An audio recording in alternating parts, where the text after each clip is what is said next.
Engines roar, the night ignites, rubber burns under neon lights, chrome shining, stars align, dreams hit the track, now it's grind time. Wrapped tight, tailpipes glow, pit stop precision, gotta keep that flow. Crowds a jungle, hearts in the choke, lap by lap, adrenaline spoke. Speed kings, chasing that checkered crown. Under the moon, we don't slow down. Saturday nights, we ride, we fly. Premium league, we touch the sky. Pedal to metal, no brakes in sight. Racing forever in the glowing night.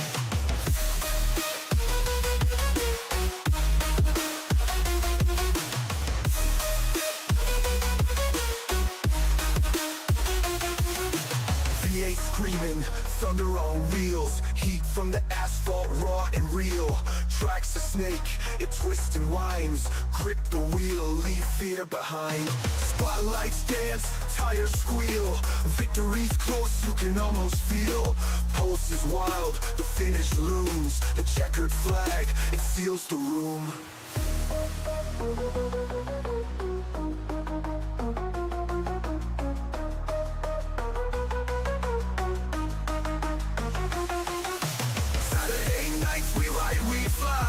Premium league, we touch the sky. Pedal to metal, no brakes in sight. Racing forever in the glowing night.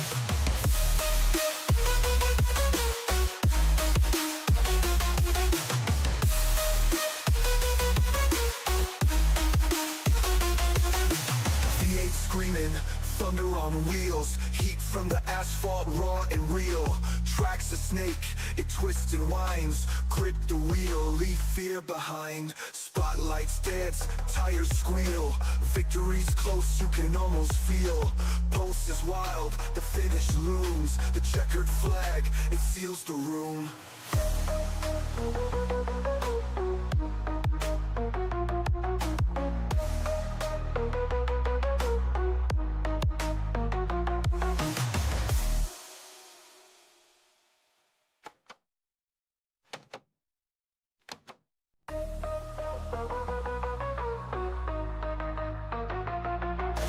Engines roar, the night ignites, rubber burns under neon lights, chrome shining, stars align, dreams hit the track, now it's grind time. Wrapped tight, tailpipes glow, pit stop precision, gotta keep that flow. Crowds a jungle, hearts in the choke, lap by lap, adrenaline spoke. Speed kings, chasing that checkered crown. Under the moon, we don't slow down. Saturday nights, we ride, we fly. Premium league, we touch the sky. Pedal to metal, no brakes in sight. Racing forever in the glowing night.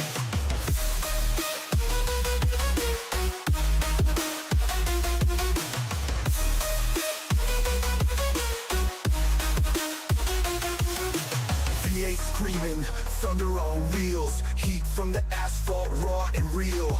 Track's a snake, it twists and winds, grip the wheel, leave fear behind. Spotlights dance, tires squeal, victory's close, you can almost feel.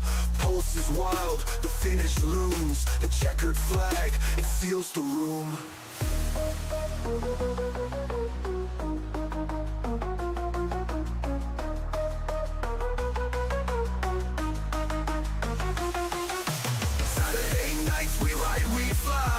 Premium league, we touch the sky. Pedal to metal, no brakes in sight. Racing forever in the glowing night.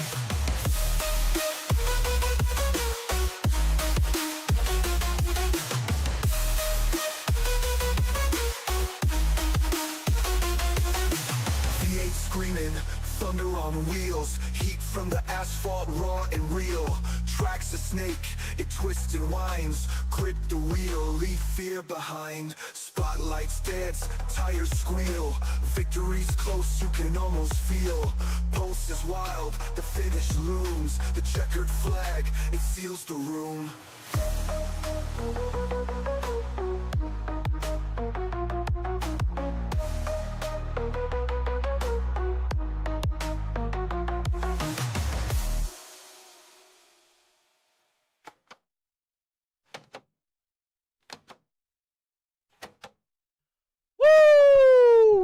Ladies and gentlemen, boys and girls, welcome in as we get ready to rock and roll here for another amazing night of racing action with the premium Stock Car Racing League. As each and every one of these drivers get an opportunity to jump out onto the Richmond Raceway here this afternoon, not only for some good fun here on the simulator, but now they just have gotten their qualifying attempts in. So for a lot of these drivers qualifying up towards the front, it is sometimes a must here, and at a short track like Richmond, being towards the front of the field, having that track position could be the key to success here this afternoon. For a lot of other drivers that are going to have to start deeper in the pack, they're going to have to look for ways to try to work themselves forward, whether it's, pure speed out there on the racetrack, advancing through the field and racing your way towards the front, or maybe a little pit strategy, maybe a little something to help you out, to get you there, to get you to the front of the pack here, to try and win tonight's feature event. As we'll get ready to rock and roll, we'll get ready for our opening command from the man himself, Mr. Lonnie Crider. Well, guys, I'm not with you tonight. I'm on vacation this week, but I will be watching. And believe me, I will be watching you to see what you do tonight. So, gentlemen, start the engines, and let's have a great race tonight. God bless America, and God bless each and every one of you. Alrighty, shout out there to Lonnie coming in with our opening command here this evening to fire up those engines and get ready to rock and roll here from Richmond Raceway as we're slotted for 200 laps of racing action here this afternoon. We'll have a stage break at the completion of lap number 50 and another stage break at the completion of lap 100.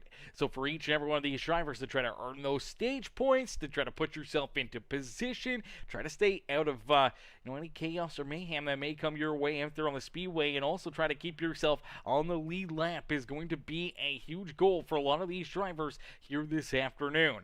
With those stages only being 50 laps, you should hope that you can at least stay on the lead lap for the first half of this race. The 100 laps towards the end, especially with a lot of green flag racing, green flag pit stop or two in there, you may lose a lap or two out there on the racetrack, so it may not be as important later on, but obviously you always want to be on the lead lap. You want to be there towards the end to have yourself an opportunity to try to steal this win. But for all these drivers, the key to success is just going to be keeping yourself out of trouble, keeping that car pointing in the right direction. We could see a lot of drivers running into issues, especially off of these corners. Corner 2 has always been a treacherous place on this racetrack where drivers, they get back under the throttle a little bit too soon. They're not rolling easily into it. They may stab that throttle just a little bit too much. Sometimes it's only that 3%, 4% extra throttle, but it may be too much, and you can lose that rear end in a quick hurry, go around, run into huge issues out there on the speedway that you do not want to have, and you want to make sure that if you do run into those problems, you may get lucky enough to at least catch a caution flag. There's a lot of drivers that we may see not get a yellow flag because you kind of go down the track into that infield wall, you bounce off of it, and you just do not roll back, on the racetrack. You may not take anyone with you. You may just make contact, and there may not be a caution flag, and now you have heavy left front damage, and all of a sudden you got to find yourself making a green flag pit stop and set yourself back and going laps down. As we'll get ready to see what they can do, though, as Sean Merriman qualifying in that pole position. The Dr. Pepper Cherry Ride will start in the pole position to his outside. The Clemson Tigers, number 3, it's Jonathan Elardo who will start in that second position. Starting back in third, that is the Monster Energy number 1 of Jeremy Jeffries to his outside, the 64 of Danny White. Starting back in the 5th spot, in that beautiful number 72, is the Gastons Graphics ride. That is Mr. Jonathan Gaston himself with Sean Wilder to his outside. Starting in row number 4, it's Brian Underwood there in the 6th to his outside, the 88. That is Grant Wesley with Ryan Campbell. Jack Fletcher, our points leader. coming into tonight back in 10th with Dustin Sleitler, Wesley Burke, Farrell Robbins, Brandon Holder, Mark Rotingen, Melvin Brengerer, Corey Buskirk, Josh Crider, Brad Neer, Nathan Brookover, Scott Lee, Jordan Crider, and Derek Bates bringing up the rear of the field as 23 drivers getting ready to rock and roll here this afternoon as we end all the anticipation with our feature presentation. And quickly, you see our pole sitter making that mistake we were talking about. On the throttle, trying to roll harder out of corner number 2, trying to keep himself out in front. He spun those tires, went down the racetrack. Luckily enough, he was able to catch it, keep it rolling, but he did lose about 6-7 spots out there on the racetrack. Goes from leading this race to now just trying to keep himself on the top, inside the top 10 as of right now, as he does have the 14 of Jack Fletcher trying to work his way around him. Here comes that 09 of Wesley Burke. Right there is our winner from last week, the 31 ride of Brandon Holder. He's looking to try to crack his way quickly inside the top 10 as Ryan Campbell falls out of the top 10. Dustin Sleitler, that beautiful highlighter yellow number 15 ride up and into position at number 13 here on the speedway as Farrell Robbins, Brenger, our top 15, as you do see our season 2 champion, that SpongeBob Rubbered Up Productions number 5 ride. Rolling right there in position number 16. Crider's trying to work his way up towards the front here. He's got a lot of traffic though in front of him that he's trying to navigate his way through, and it's all about just trying to find those runs, find those lanes. Is out in front. It is Danny White. Danny able to make some early moves here, and for the 64, he finds himself leading the way as the 3 machine of Jonathan Elardo is going to try to stick right there with him. The 99 ride of Mr. Sean Wilder there in third, and then we do see Brian Underwood and Jeremy Jeffrey trying to round out our top 5, but here comes Gaston. He's trying to work his way up there. He's trying to put himself into position here this afternoon for a good finish and a solid drive out there on the speedway. It's some absolutely amazing racing here.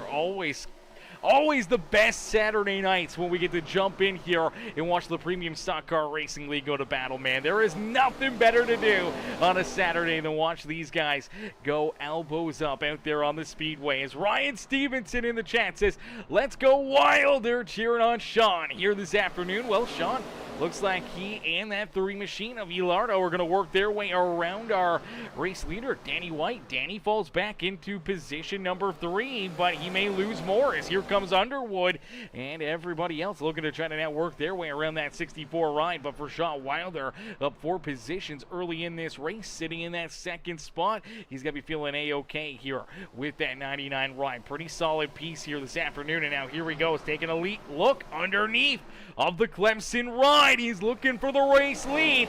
Sean Wilder looking for the top spot here at Richmond Raceway.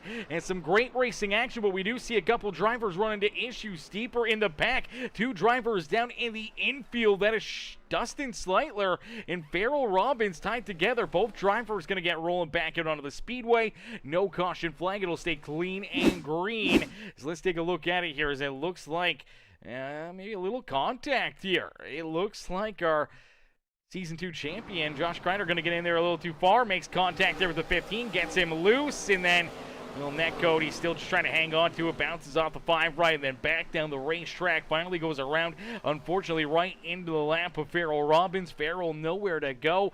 Both drivers end up down, doing a little landscaping here at Richmond, and unfortunately, neither driver lucky enough to catch a caution flag. Now they just got to really hope that they can keep themselves on the lead lap, not to fall too far back here to where they go a lap down early in this race, and just hope to get to that stage break or see another caution flag fly that they can kind of reel back in the rear of the field. For Sleitler right now, he's back in the last position in 23rd, and unfortunately he's already about 17 seconds virtually the back straight away from our race leaders as Brian Underwood now out in front. So Underwood jumps up. He takes the second and first position away from the 99 of Wilder and the 3 of Elardo. And for the 6th run, he now finds himself out in front, but we do see our first caution flag of the day fly.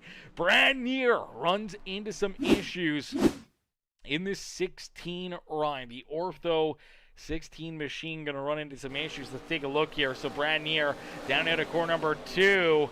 Looks like he just gets tight together here. I do believe that is the number 9 ride, I do believe, of Melvin Brenger. And unfortunately, just tight together down and off of core number 2. And it looks like either they're going to make contact or potentially that 16 ride's going to move up the racetrack here just over the nose. I'm not sure if you thought he was clear right here. Let's take another look at it as it just looks like they're tight together off of 2. And as soon as they kind of come out of 2, as the 16 kind of comes up, the 9 kind of doesn't go all the way to the fence there, leaves a few feet. And unfortunately, I don't think Brad Neer was expecting that. And nonetheless, I don't know if they were going to make contact or not, but a little net code there to help them out. And unfortunately, that 16 ride, he gets turned up into the fence. Both him and Brenger with some pretty solid damage here early on this evening. Only 12 laps into this race, and they've already ran into some issues. So they're going to have to head down pit side, get some work done, try to figure something out, maybe get some changes done to their race cars. You do see the 16, he was down pit side. He was getting those repairs. Now, the thing that kind of sucks for a lot of these drivers, when you do start running into issues, when you do start running into problems, and you get this damage, it's not like Daytona or even Atlanta, some of these other bigger racetracks that, you know, you can come down pit side, you can sit there for 30 seconds or a minute and get work done to your race car, and then roll back out there and stay on the lead lap. Unfortunately for a lot of these drivers, you know, pit road speed is super slow. The pace out there on the racetrack doesn't really slow down all too much, and you only have 20-25 seconds to maybe sit in your pit stall and hope to get service done. And unfortunately, that's not a whole lot of time to get a whole lot of repairs done. And you do see for that Shelby Mustang, number 16 ride, still some solid right front contact there for him, so he'll look to continue to try to get that either repaired or just hope that that damage isn't going to affect his race car here for the rest of the night. For the 9 ride of Melvin Brenger, doesn't look like as much damage. Now, he didn't get into the fence as hard as what we saw for the 16 ride, so not as bad off, but unfortunately for both drivers, they still lost a handful of positions. That means a lot of time that they're going to have to try to get back, a lot more cars they're going to have to try to pass. And we did see Sean Wilder also down pit side. Obviously, we did see Dustin Sleitler. He was trying to get repairs from his spill. He was down pit row. We did see Mark Rotengen also down pit side, but the big surprise is Sean Wilder going from the front of the field, battling for the race lead, to now being back here outside our top 20 and getting ready for this restart. Man, that's a big pit stop for that number 99 ride. As here we go, back to Green Flag Racing. As Brian Underwood, great restart, great launch there for that beautiful number 6 ride. As he's able to quickly jump back out in front. He's trying to open up a couple car lengths here down the back straightaway. As you do see the 64 of Danny White really starting to push himself right back up into the picture. Gets a little loose there on corner exit as you see Lardo get up and scrape that outside fence. They'll continue to battle here for second, and that's kind of what Brian Underwood wants to see. He wants to see them continue to duke it out, continue to battle back there behind him, and allow him to try to run away with this one here. Maybe try to get a few more car lengths before they get single file back behind him and not allow them to really run or hunt him down. But taking a look a little deeper through the field, you see a couple of these guys really moving forward. One of those being Brandon Holder.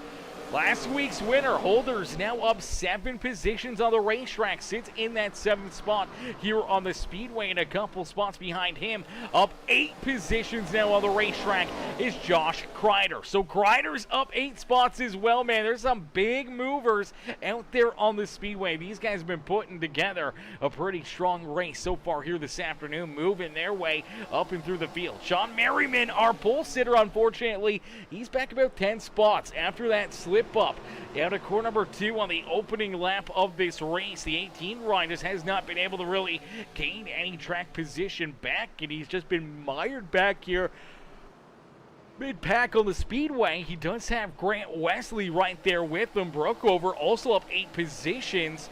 Now finds himself up into that 13th spot on the speedway. Sleitler making some quick work here. Sleitler's been slicing and dicing back through the field, trying to race his way back up towards the front here, trying to work his way back inside the top 10 as the 15 ride has gained a good amount of positions over the, since that restart. For Corey Buskirk, little jumpy out there on the racetrack in that 98 ride in the Bamboo Lab W Energy number 98 machine. He's rolling there in that 15th position as Farrell Robbins right there behind him now. I was quite surprised we did not see Farrell down pit road, as we do see the 7 of Brookover. Oh, Brookover gets loose down and out of corner number 4, has to roll the throttle, and as he does, he loses a bunch of positions right there, and we do see the caution flag fly as our Daytona winner and our current points leader in the rigid number 14 ride of Jack Fletcher goes around. Fletcher turned the wrong way up against the outside fence there in corner number 3, and unfortunately the caution flag is going to fly. So let's take a look back and see what happens here, as they were 3 wide down and out at corner number 2, and unfortunately for Fletcher, he was on the bottom side of this one. Now he gave these guys a lot of room as the one washes up the racetrack. 39 in the middle, and it looks like for Jeffries and for the 39 ride, they're just going to kind of run out of racing room. Let's see if we can another look at this one as Ryan Campbell, Jeremy Jeffries trying to slice and dice their way through the field, and obviously things tighten up here in a quick hurry, especially out of corner number 2, and see if maybe the one's kind of coming down, trying to keep himself out of the outside fence.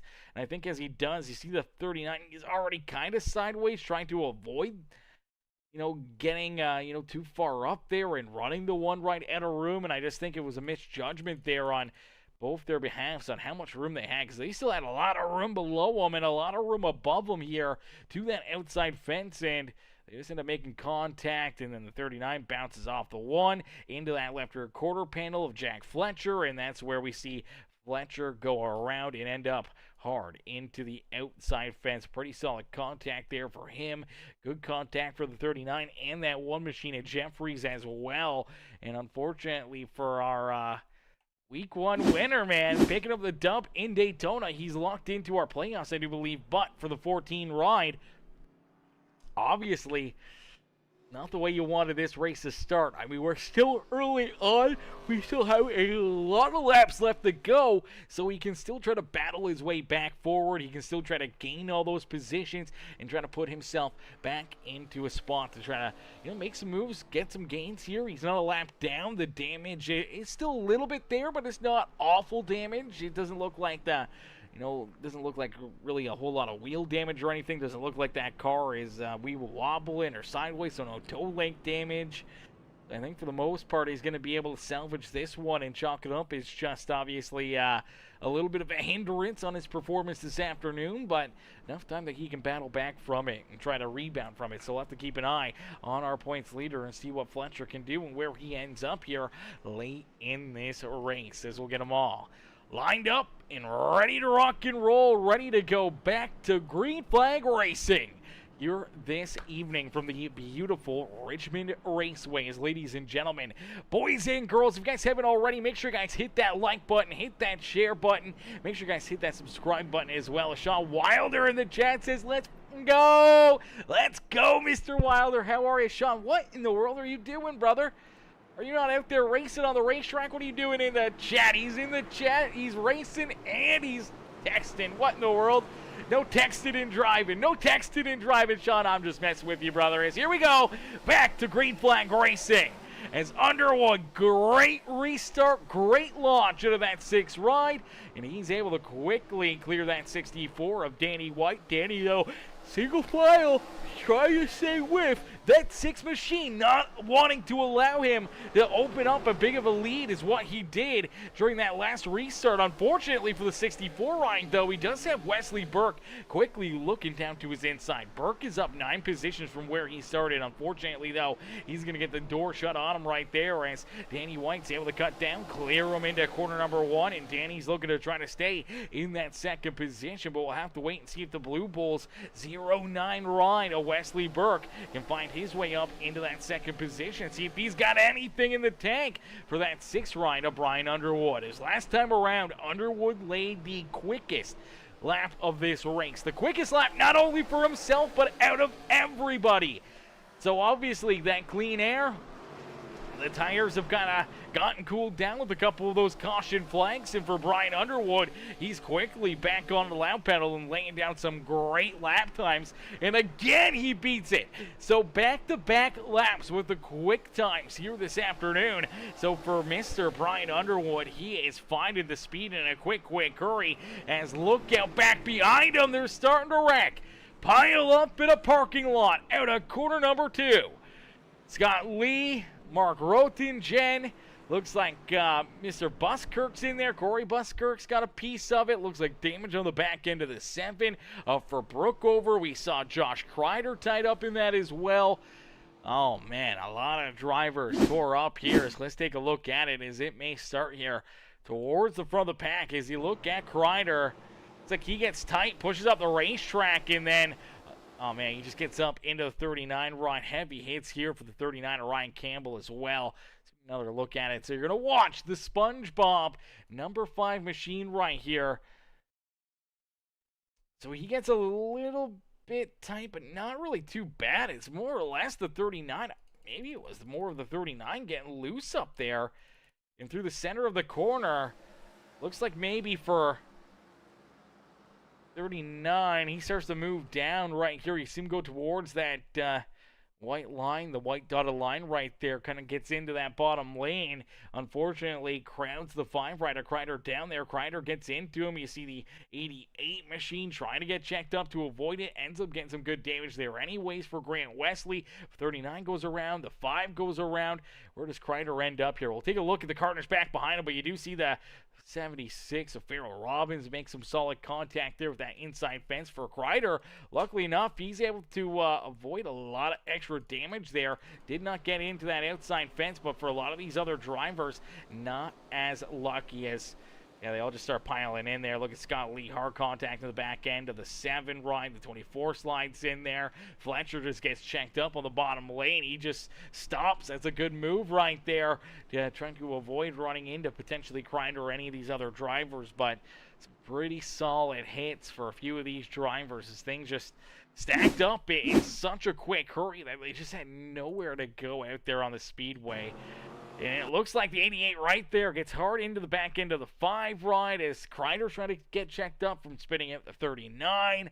Unfortunately, 98 gets in the back end of the 88, and then the 7 into the 98, and then here comes Scott Lee in that 45. Hard contact into the back end of the 7. Heavy front end damage there, heavy rear end damage for the 7, and then here comes the 24 in there as well as the Exalta 24 ride.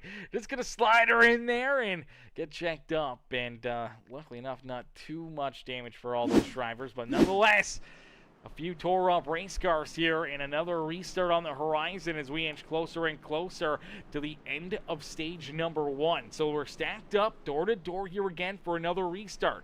As we go back to green flag racing, they will complete lap number 35, meaning we got 15 laps left to go here in stage number 1 of tonight's racing action with the Premium Stock Car Racing League.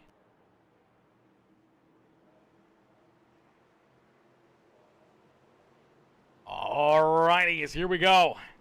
Back down into the restart zone in the 6th ride of Underwood. Another great launch.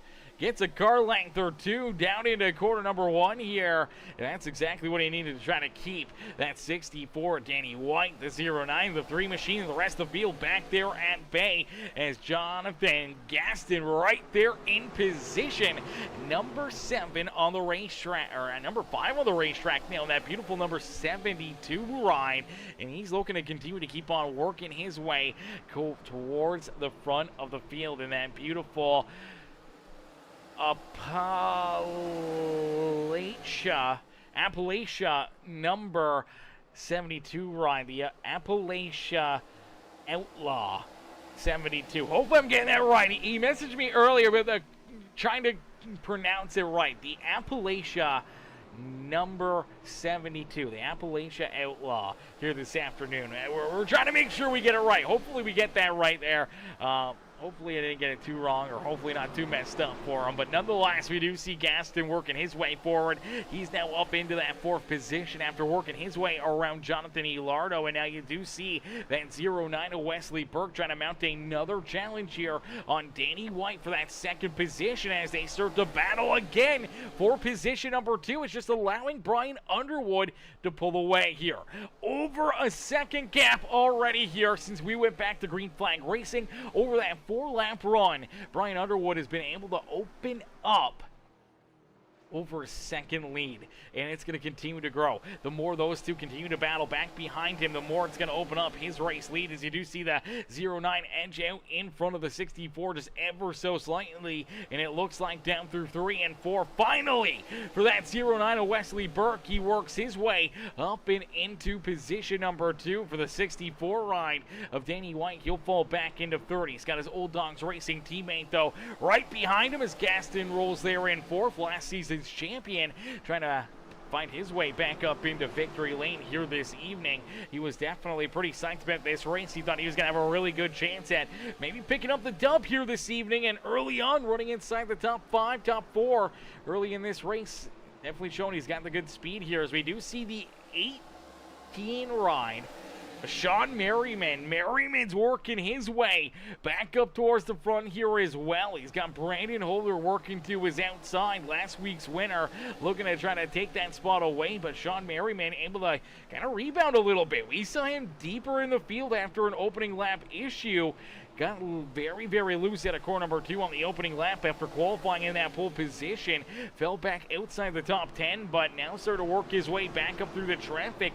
See if he's got something late in this race. And then we do see Grant Wesley there in 8th, and Sean Wilder. Wilder's back up inside the top 10. There's Sean in that 9th position, and Dustin Sleitler up into that 10th spot on the speedway. So a couple drivers really starting to work their way up towards the front of the field here, and that's a good time to do it because the pay window's open. You want to earn these stage points, you want to get some extra points into your back pocket here. This is the time to do it because we only got about 6 laps left to go here in stage number 1 in our first round of stage points here this evening.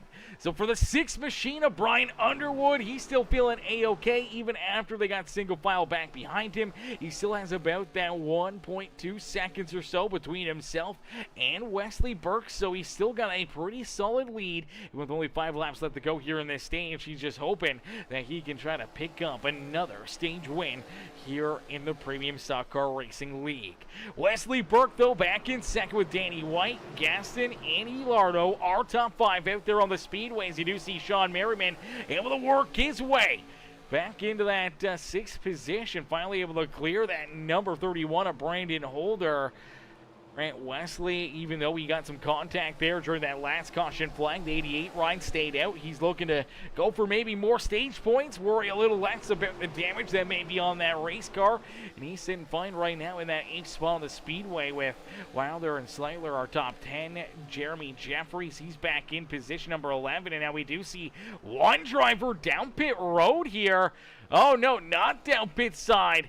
He's able to keep it going, but for the Corsair number 9 of Melvin Brangwer, heavy contact here and a lot of damage for this 9 machine. I'm not sure where he may have gotten this contact from, but it looks like he was battling for the 11th spot with Jeremy Jeffries, and right there, hard contact up into the outside fence. Looks like he just crosses over the nose of that number 1 ride, and he wasn't quite clear of him, and unfortunately hooks him up into the fence and then down the track.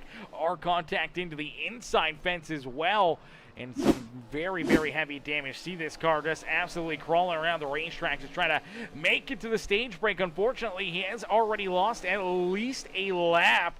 He may lose 2 here, but for Brian Underwood, he's out in front, and he's about to win the stages. Here he goes, down and across the line. It's Brian Underwood who picks up stage win number 1 here this evening.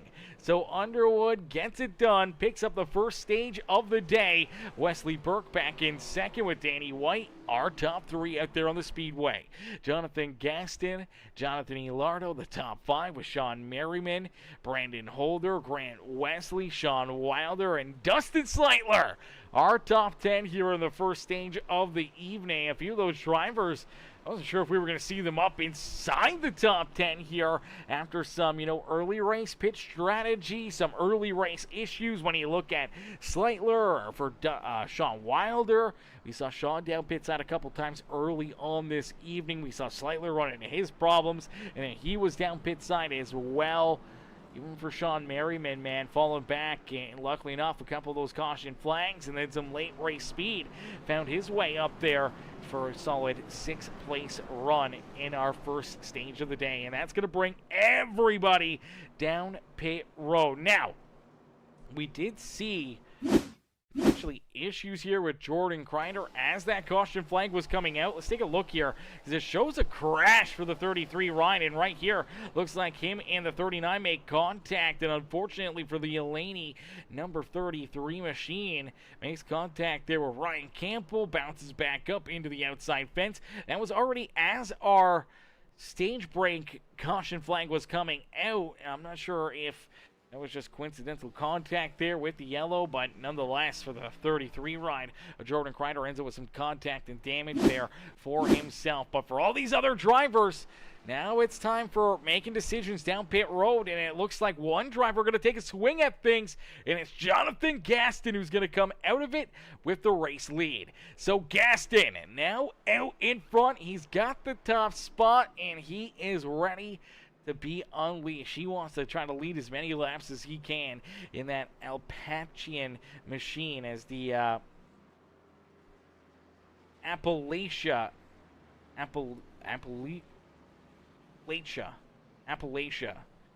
number 72 ride, the Appalachia Outlaw number 72, Jonathan Gaston. I'll get it right one of these times, chat. I swear, I'll get it right here. But the Appalachia Outlaw out in front with Brian Underwood now back into second here. Sleightler jumps up into third. Burke's back into fourth with Brad Neer working his way up here. Good pitch strategy, and for the 16 right now finds himself in that fifth position. Elardo's back in sixth. Danny White, one of the big losers there during that pit stop, he's back into seventh with Sean Merriman, Holder, and Grant Wesley now running out our top 10 here on the speedway. All right, that's going to mix things up here a little bit. We did see Josh Crider back down pit side looking to get some repairs done. See Fletcher back there. He's in that 15th position. He wants to work his way back up there. Scott Lee has come back down pit road here. Actually, looks like Scott Lee is going to be down pit side for maybe a little extended period of time. He's actually lost a lap and has went a lap down now out on the racetrack. Now, he is in line for a quick, wave around here, and maybe a lucky dog if we get another quick caution flag, so that may work into his favor. For Melvin Branker, he had all that damage on that race car. Unfortunately, he has fallen, I do believe, 2 laps down out there on the racetrack. Now, luckily enough, he still had that quick repair, so that car is fixed back up. It's back to 100% and ready to rock and roll here, but unfortunately, still back behind him quite a ways. But we do see Jonathan Gaston, a great restart, quickly using that top spot in that, number 1 position to be able to get a launch down through that restart zone. There's hard contact back behind him. Look out, more drivers getting tied up in it. There's the caution flag. All right, for Scott Lee, he definitely needed that one. Unfortunately for little chubby here, Corey Buskirk did not need that one. Mark Rothengen's going to get tied up in it as well. So let's take a look and see what happens as look like the 98 ride really loose down the front straightaway. I'm not sure if there's contact here. This looks like he gets loose, loses it there on corner exit, getting back on the throttle.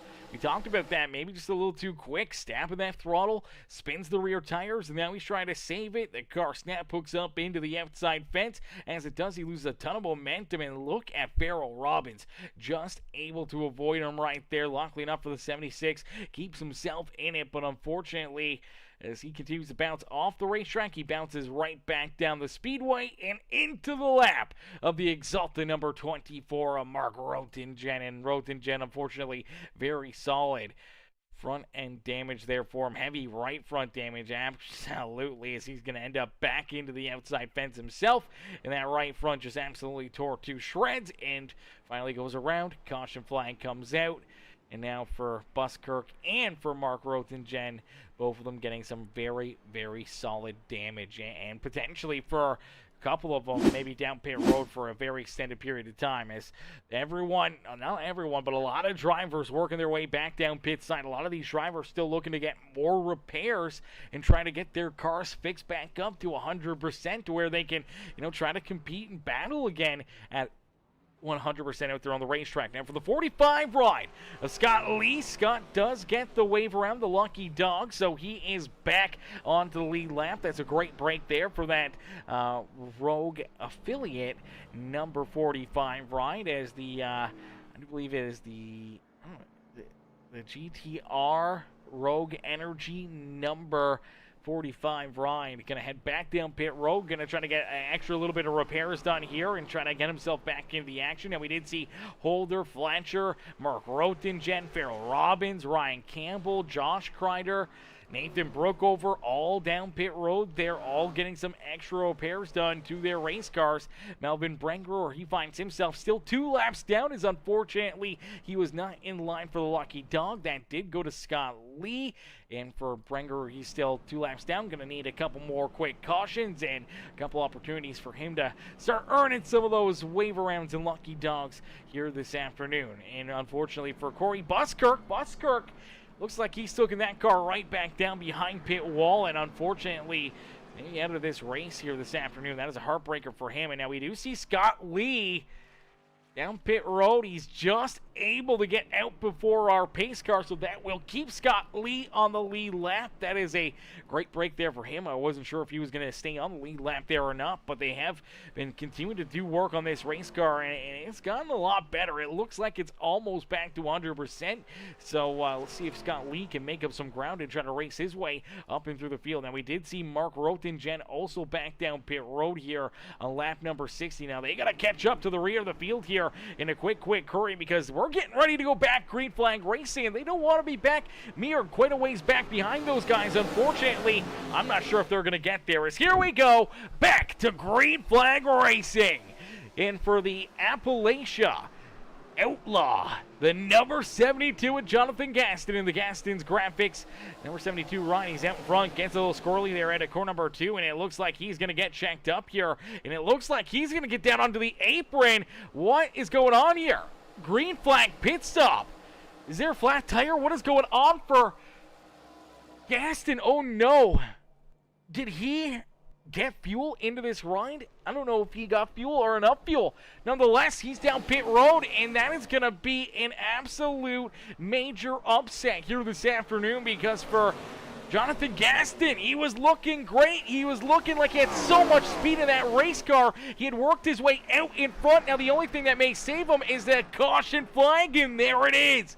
Sean Wilder, Jeremy Jeffries going to get tied together. Caution flag is going to come back out. Now, we did see Gaston obviously did end up going a lap down, I believe. Actually, he may have been able to keep himself on the lead lap. So, I wonder if he got called for maybe a restart violation or something, because I don't think he came down pit side, but he never stopped in his pit stall. So, I think it may have just been potentially maybe a restart violation or something. He makes that green flag pit stop, and luckily enough, timely caution flag, and he's able to get back out in front of the field here. Does not lose a lap, so that's at least a great break for him. Now, I mean, even if he did fall a lap down, he would have gotten the lucky dog back again anyways, back on lead lap that way. But let's take a look here. Does it look like potentially the one ride? Jeremy Jeffries a little bit squirrely here. Let's take a look here. So watch the one ride on corner exit. I believe right here, spins the tires, gets loose, and as he does, he just loses all that speed and momentum, and I don't think Sean Wilder was expecting it, and unfortunately for Wilder, he's on the throttle. He's a little sideways there himself, so isn't the 88. Nonetheless, One's kind of coming down the racetrack. The 99 ride's trying to get going, and they end up making contact. Both drivers get turned around. Both drivers end up washing down into the infield. And now, luckily enough, I don't think either driver makes hard contact here with any of the fences or anything else. So it doesn't look like they end up with any major damage there. But still, a loss of a lot of track position there for those two. And they're going to have to try to get it all back here late in this race. And now it does give drivers like Ryan Campbell, Jordan Crider, Scott Lee more opportunities to get down pit road, get repairs, and try to get back in on the action. And for the 9 rider, Melvin Brengroer, who we saw get tied up and tore up here early in this race, the Corsair number 9 ride, he is gotten the lucky dog, and he is now only 1 lap down. So from being absolutely tore up, having that car be so damaged before the stage break and falling, 2-3 laps down, to be able to slowly but surely crawl his way back up and into it, Ryan might be able to still salvage something out of the day. Now, he has used that quick repair up, so if he does get into another big wreck or end up with a ton of damage, he's just going to have to try to continue on as long as possible until either the driver or the car gives up out there on the racetrack. So he's got to keep that thing clean. He's got to keep it out of trouble and hope that he can salvage something out of the day here, with especially trying to get another quick caution flag, get another lucky dog, and try to get himself right back onto the lead lap, as we'll get them all stacked up, racked up, and ready to go back to green flag racing. So for the 6th machine, Brian Underwood, with obviously Gaston making that pit stop. Underwood ends up with the race lead once again. He is the control car. He's the fire car here on the restart, so he will get to dictate when he wants to go in that restart zone. And that is going to be a big key thing to look at here. I didn't think it would be much of an issue, but let's take a look at the 6th ride. So he's just about a car length into that restart zone before he gets onto the throttle and gets that launch. Now, a great restart there for him as he's able to open up a car length or two. But let's take a look back at the last restart and what may have potentially cost this 72 ride of Gaston right here. Take a look. So right there. Okay, you can see when he gets onto the throttle and he starts to pull away. So he is slowing, and then right there starts going. And unfortunately, the car was not in the restart zone, and the officials said, hey, you know what? That was a little bit earlier than what the restart zone was. That's where he got that penalty and unfortunately had to make that green flag pit stop. Heartbreaker there for the 72. Obviously, though, able to keep himself on the lead lap. We take a look back there at that Appalachian Outlaw number 72 ride, rolling back in about the 17th position here. So he's in 17th.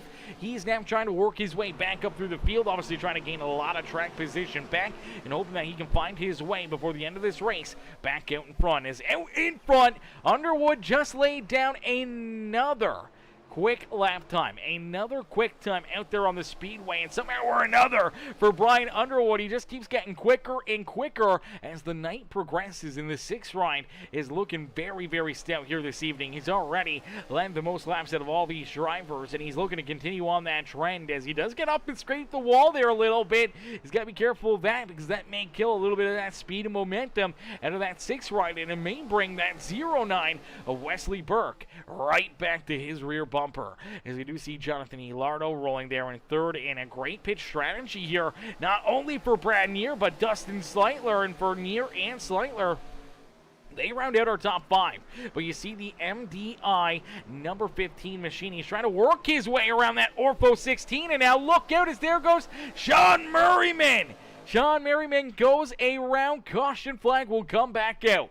Contact here as they were 3 wide, battling hard here for about the 4th position on the speedway, and unfortunately for the aggressor with the big move, dives down to the inside underneath that 15 and 16, and obviously they get tight together. The 15 ride doesn't leave him a whole lot of room, but at the same point in time, the 15's trying to make the move around Neer here as well, trying to steal that 4th position himself, and you're just going to see kind of as the 16 starts to come down, the 15's got to come down with him, and as they both move down the racetrack, the 18's hugging the yellow line, and they just run out of room, and unfortunately, as they bounce off each other there, the 15 and the 18 ride, that's where we see the Metallica Dr. Pepper Cherry Machine go around, does kiss that inside safer barrier ever so slightly, but see sideways on the racetrack, the caution flag will be thrown, and that means another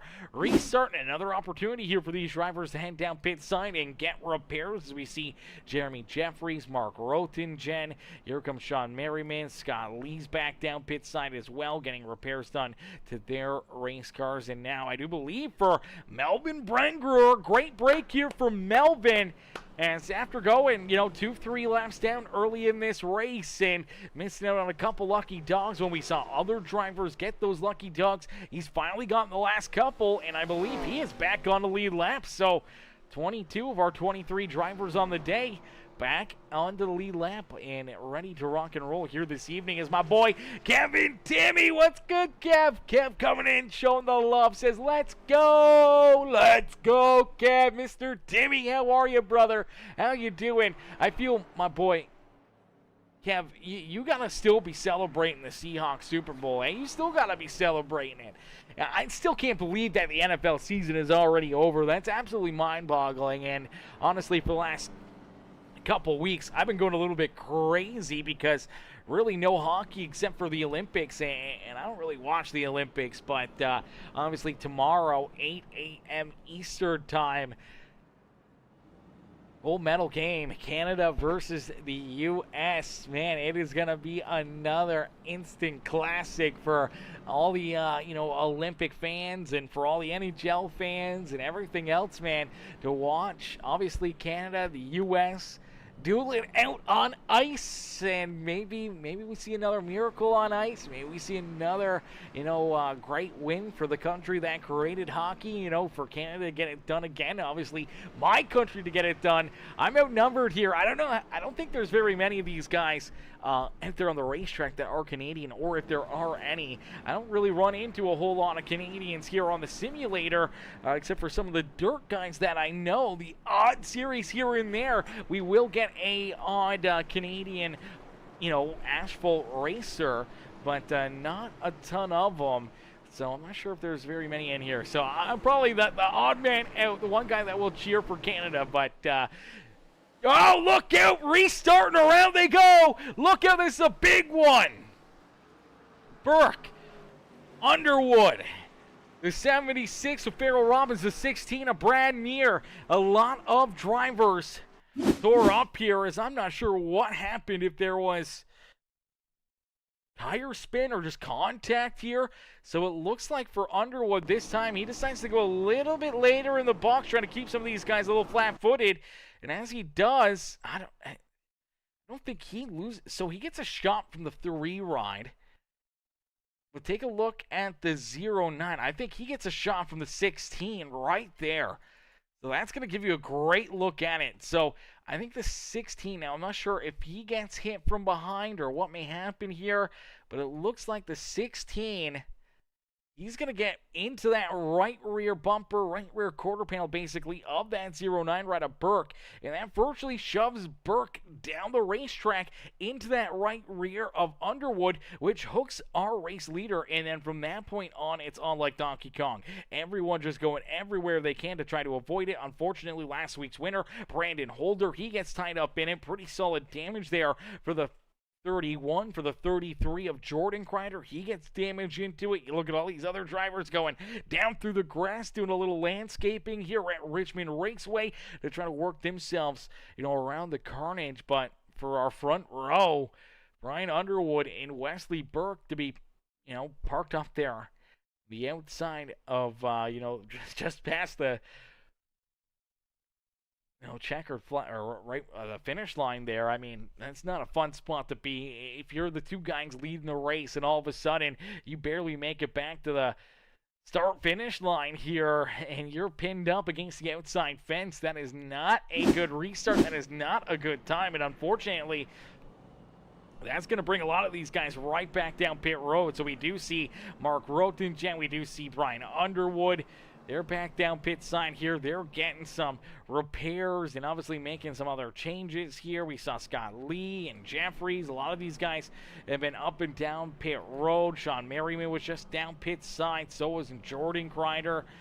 Unfortunately, it looks like Jordan Crider has unfortunately fallen a lap down out on the racetrack now as well. Now, he's going to be the first and only driver as of right now a lap down. But fortunately for Underwood, he made those pit stops. I'm not sure if iRacing gave Wesley Burke that second spot back, but nonetheless, if they did, Wesley Burke right back up at the front here, and he's ready to rumble. He's ready to go back at it as he's there in that second position. Brad Mears in third. I don't know how any of that's going on, but nonetheless, okay. So for a couple of these drivers that got tied up in it, they're obviously getting blessed of, having some of that track position back. Even when you look at the 31 of Brandon Holder, we saw him turned around going for a loop-de-loop there.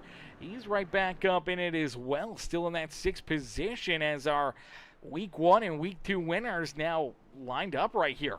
Last week it was Brandon Holder. Week 1 at Daytona was that 14 ride of Jack Fletcher.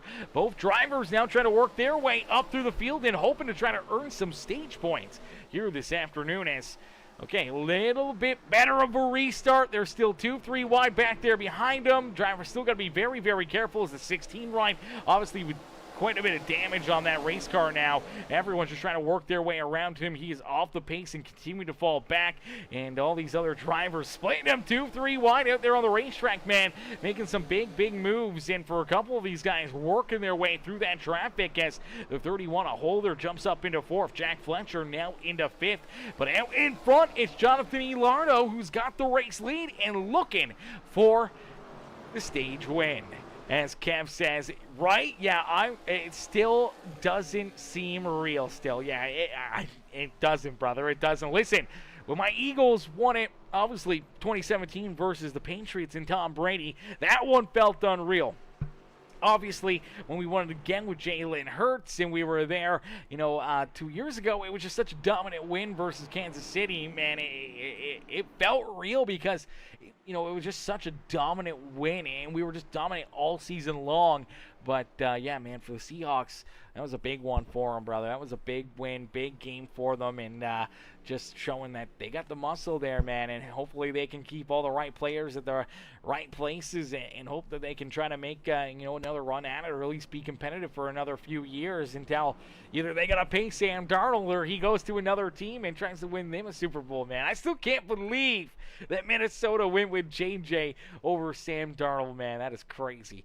As Kev says, we do have NASCAR tomorrow. Don't watch much Olympics. Yeah, I don't watch too much of it. I keep up to date with a little bit of the drama that's been going on and the controversies and stuff, and then obviously hockey because I like hockey. But more or less, I don't really watch the games because they're too early in the morning for me. It's either I'm at work when those games are on or I'm still sleeping. If I'm not at work, I'm still sleeping, man. I'm not getting up at 6 a.m. or 8 a.m. Eastern time to go watch no Olympics. No freaking way. No freaking way I'm doing that.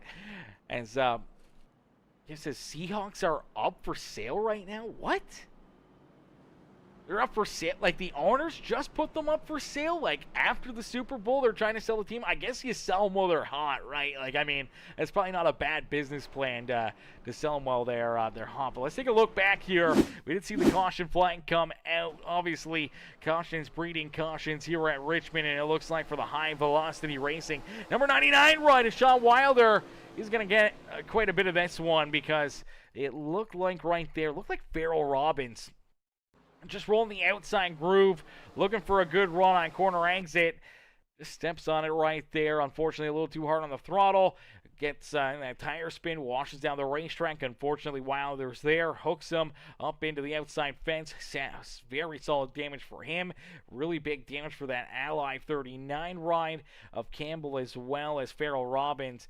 Ending up with some pretty solid damage there as he ends up in hard contact into that inside fence. That was a big hit there for Farrell Robbins. And unfortunately for the 76, that may take him down pit road and out of this race and maybe even done for the night here for the rest of this one, man, because I'm not sure. He may have already used up that quick repair from some earlier issues. He's been kind of bounced around all evening long as Kev says, yep, was a condition of Paul Allen's will. Oh, okay. See, I haven't really looked at any of the NFL stuff that's kind of come up or whatever, other than, like, you know, some of the signings or anything else. I haven't really looked or been too much up to date with that stuff. So what you're saying is that basically the guy who owned the team died, and part of his will is that they sell the team. All right. I mean, that makes sense. Like, if he doesn't have anyone to give it to, then, like, you would sell it and just split the money for charities, or, you know, for maybe his grandkids and stuff, or maybe split it between family members or something like that, instead of people fighting over who gets ownership. But nonetheless, here we go. Back to green flag racing as Ilardo. Great start right there. Great jump. Able to quickly keep himself at the point here. This is going to be a 10-lap shootout to the end of this stage. We only got 10 laps left to go here. We've been under yellow. We've had a lot of yellow laps, and these laps have clicked down in a quick hurry, as we do see that 14 of Jack Fletcher trying to work his way around last week's winner, Brandon Holder, here for that 4th position, but it looks like he might be getting a little slowed down here. He's been trying to, you know, maybe edge forward and make this pass, but the 15 ride of Slightler's been right there in front of him, and he just hasn't been able to clear this 31 ride yet. But down and through corner 3 and 4 and out of 4, looks like he may be able to clear him. Looks like he'll be able to not quite slide up as of yet, but he does edge out in front of that 31 pretty nicely right here through corner 1 and 2. He'll complete that pass, and now he'll go after that 15 of Slightler for position number 3 here in this stage. As Ilardo, though, out in front, he'll look to try to keep that 09 of Wesley Burke back at bay, as last time around, Burke laid down the quickest lap of this race. So Wesley Burke now with the quick time out there on the speedway. He's been rolling there in second for a while. He was chasing down Brian Underwood. Now he's chasing down Jonathan Ilardo. Doesn't look like he got too much damage from that incident, and here he is trying to steal this stage win away from that 3 machine. And don't look now, but a little deeper back there is that 6 rider Brian Underwood. Underwood has been slicing and dicing his way back up through the field, and he's in line to at least still earn some stage points here this evening, and it looks like he's not done yet. He's going to take a peek underneath that Rubbered Up Productions number 5 of Josh Crider, trying to steal that 7th position away from Josh here this afternoon. As here we go, we do see the battle now brewing for 3rd, as here comes Jack Fletcher. Fletcher's going to work his way around that number 15, and now here we go. Burke is going to work his way around the 3 of Ilardo for the race lead. So Wesley Burke, with only 4 laps left to go here in this stage, will jump out in front as he takes that top spot. He's got Ilardo, though, trying to reel him back in, trying to mount another challenge here for that race lead. Now, they do have a big enough gap here that I'm not sure if they're going to have to worry too much about Jack Fletcher, but Fletcher has definitely been on the move, and he's looking to keep on strolling forward, and if he can find that extra little bit, he may be able to battle here, maybe for that 2nd spot. I don't know if he'll have enough time to get around Ilardo and battle for the stage win, but nonetheless, Jack Fletcher, after early issues, battling strong back here in stage number 2. Holder as well there in 4. Slightler trying to hang on to that 5th position as they're stacked up right here, and look out, 64. A little bit loose there at a corner number 4. Luckily enough for Danny White, able to hold on to it, but for Dustin Slightler, he's been under fire. Danny's been trying to work his way around him now. Here comes Brian Underwood right into the mix here, as well as Underwood and Danny White now door to door for position number 6, as Wesley Burke out in front. Back down and across the line. He'll see 1 to go here in stage number 2 this afternoon. So only 1 lap left to go. And for that Blue Bulls and number 09, Wesley Burke. One more shot here for the 3 of Ilardo to steal it away from him. Ilardo won't get there, won't get to his bumper for a bump and run in the 09. Wesley Burke will pick up the 2nd stage win of the day for the Premium Stock Car Racing League. So the 09 picks up the stage win. Jonathan Ilardo will come home in 2nd with Jack Fletcher, Brandon Holder, Dustin Slightler, our top 5. Back in position number 6, it was Danny White with Brian Underwood, Josh Crider, Jonathan Gaston, and Jeremy Jeffries, our top 10 out there on the speedway.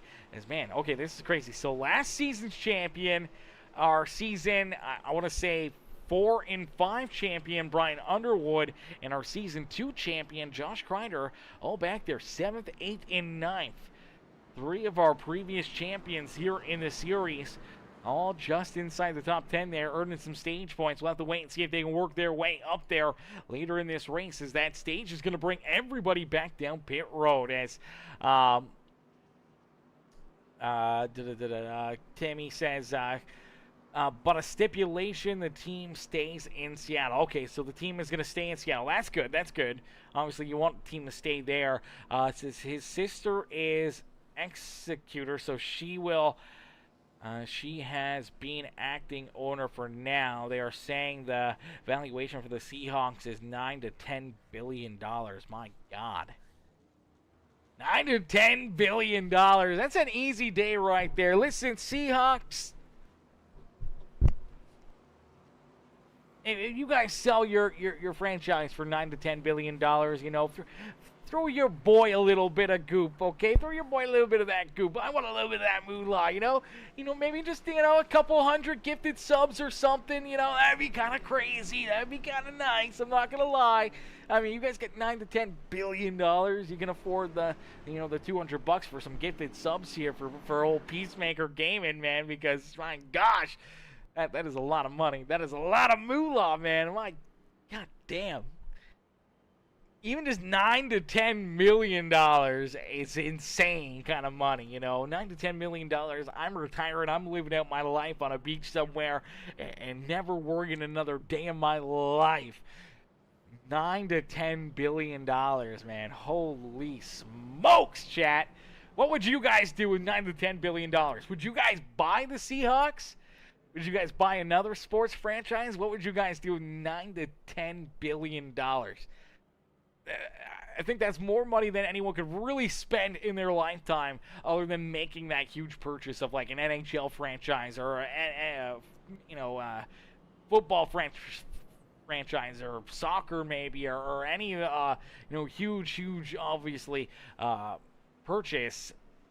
I mean, if you're just gonna have $9 to $10 billion, I don't think you could spend it in a lifetime, man.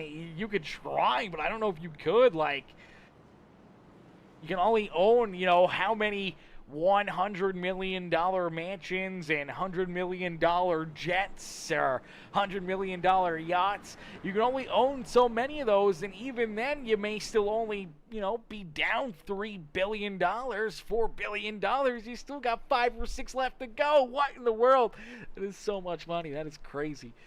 So here we go, ready to go back to green flag racing for each and every one of these drivers. They know their money is on the line now, as this is the money time. The pay window is open.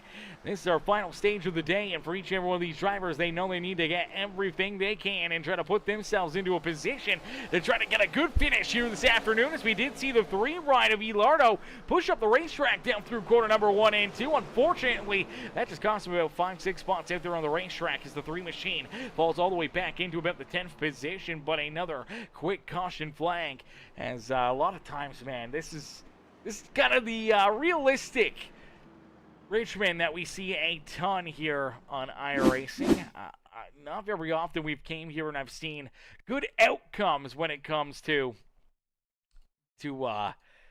this stuff. Let's take a look here. I'm not sure even where this one starts. 16 rides already kind of back behind it. He gets a black flag. I'm not sure what the black flag was for, but it looks like he avoids it, but not sure where this caution flag really comes out. Maybe, oh, there we go. We saw a couple drivers messed up right here. 24 ride seemed like he was maybe in it as... Okay, there we go. Okay, we see Sean Wilder again. Sean Wilder's in it. The 39 ride of Campbell's in it. Let's see if we can get another look at it. Here's Ryan Campbell. He's got Wilder's in front of him. So let's take a look at Sean. So Sean sends it into the corner, and it looks like maybe he just gets a big run. So he takes a big run right here, gets into the back end of the 9 ride of Ranger, and as he does, he just loses the rear end here himself. Obviously trying to get checked up, making that contact, loses the rear end. As he does, the car kicks sideways on him. He's just trying to hang on to it, and for the 39 of Campbell, he's trying to avoid running into the 99. Unfortunately, could not get out of the way right there. Solid contact into Wilder, and then here comes Scott Lee into it. The 72 of Gaston gets tied up into it. Gaston ends up staying in it there, and obviously spinning the 45 right around as well as the 24 goes around to avoid getting collected, and same with that too. Bates gets checked up to avoid trying to drive through it in these, some of these big wrecks out there, man. We've seen a lot of tore-up race cars here this afternoon, and we are not done yet. There's still going to be quite a few more to go here this evening, as Timmy says, if I had it, would be an easy purchase. I don't know, brother. I don't know. Having to deal with, day-to-day operations or anything else, I mean, yeah, it seems like it's probably an easy job, but I mean, at the end of the day, you still got a lot to worry about. You got to, worry about that the team, stays good, stays healthy. If a lot of players get hurt and the team starts doing bad, then you're not going to get as many ticket sales. And without as many ticket sales, then you're making less money. And then your shareholders get mad at you, and so on and so on. It's probably a lot more of a headache to probably own, a franchise than anything else. It's not just like you're running a gas station or something.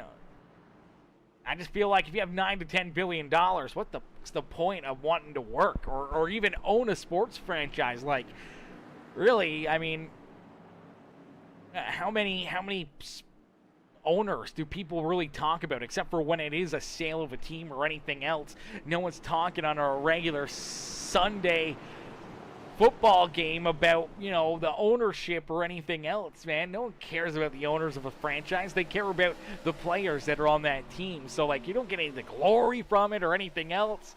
You just got to hope that you make more money off your money. But, I mean, $9 to $10 billion, you just take $9 billion of that, you throw it into a high-interest savings account, and you just live off that for the rest of your life.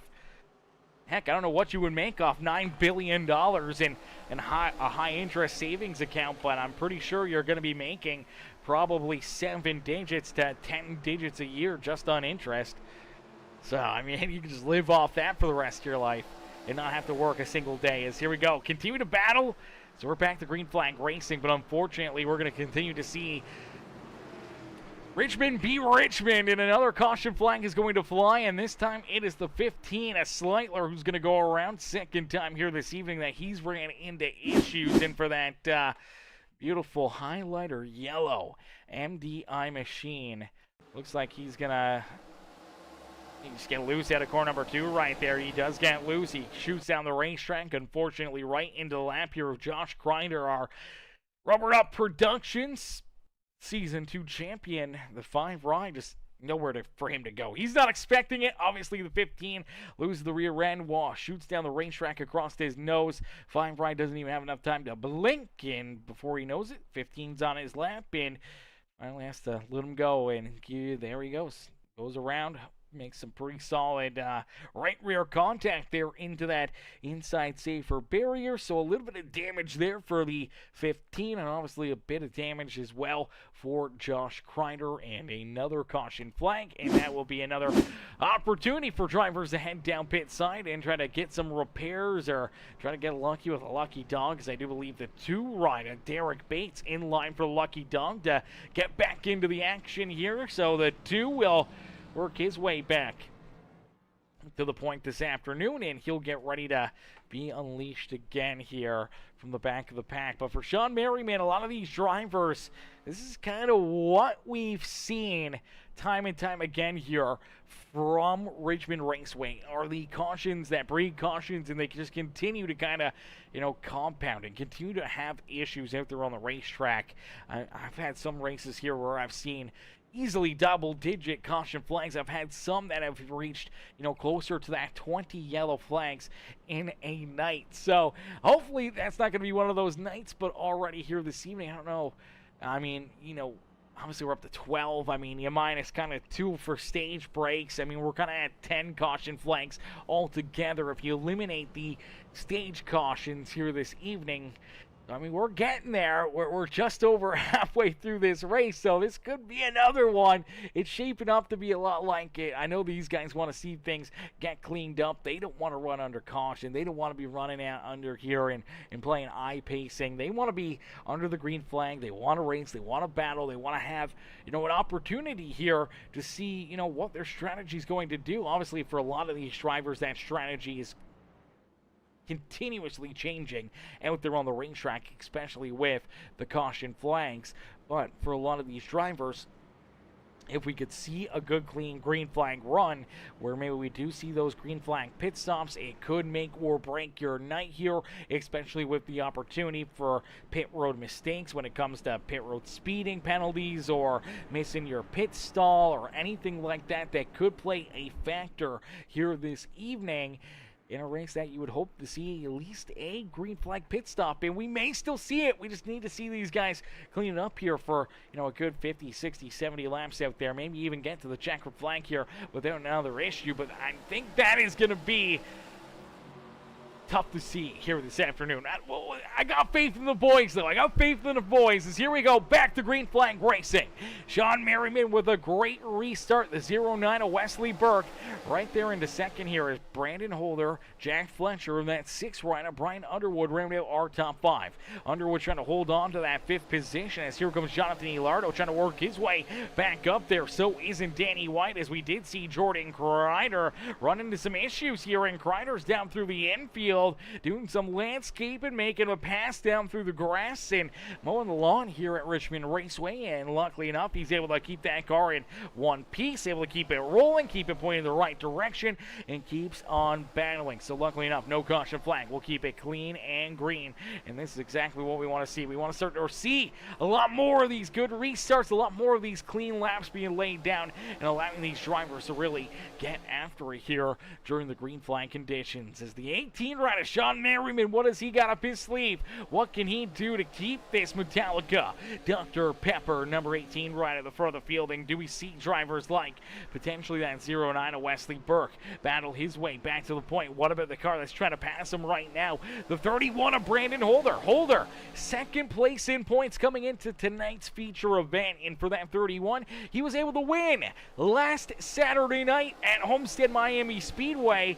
And here he is rolling right there in position number 3, trying to take over that second spot on the racetrack. And back behind him, you see that 14 rider Jack Fletcher. Fletcher won a few weeks ago when we were at Daytona International Speedway. So 2 of our race winners here early on in this season, right back into the battle, right back into the fun here at the front of the field. And for the 14 ride, the 31, they're hoping to try to not only be the first winners on the season, but maybe the first 2-time winners on the season here this afternoon as well. But there's a lot of other drivers out there that are hoping not to see them back into victory lane, especially that 14 ride, because they don't want to see Jack Fletcher extend potentially his points lead out there. And I do believe we were talking about it earlier when we were talking about the Olympics and how I think it was outnumbered. Just looking at this 14 car, I do believe I see. Let's see if we can get another angle at this thing. I believe I see a Canadian flag on this car.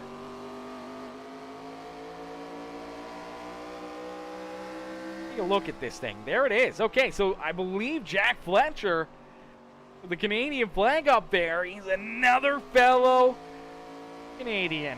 Would you look at that? That's awesome to see. Great to see that.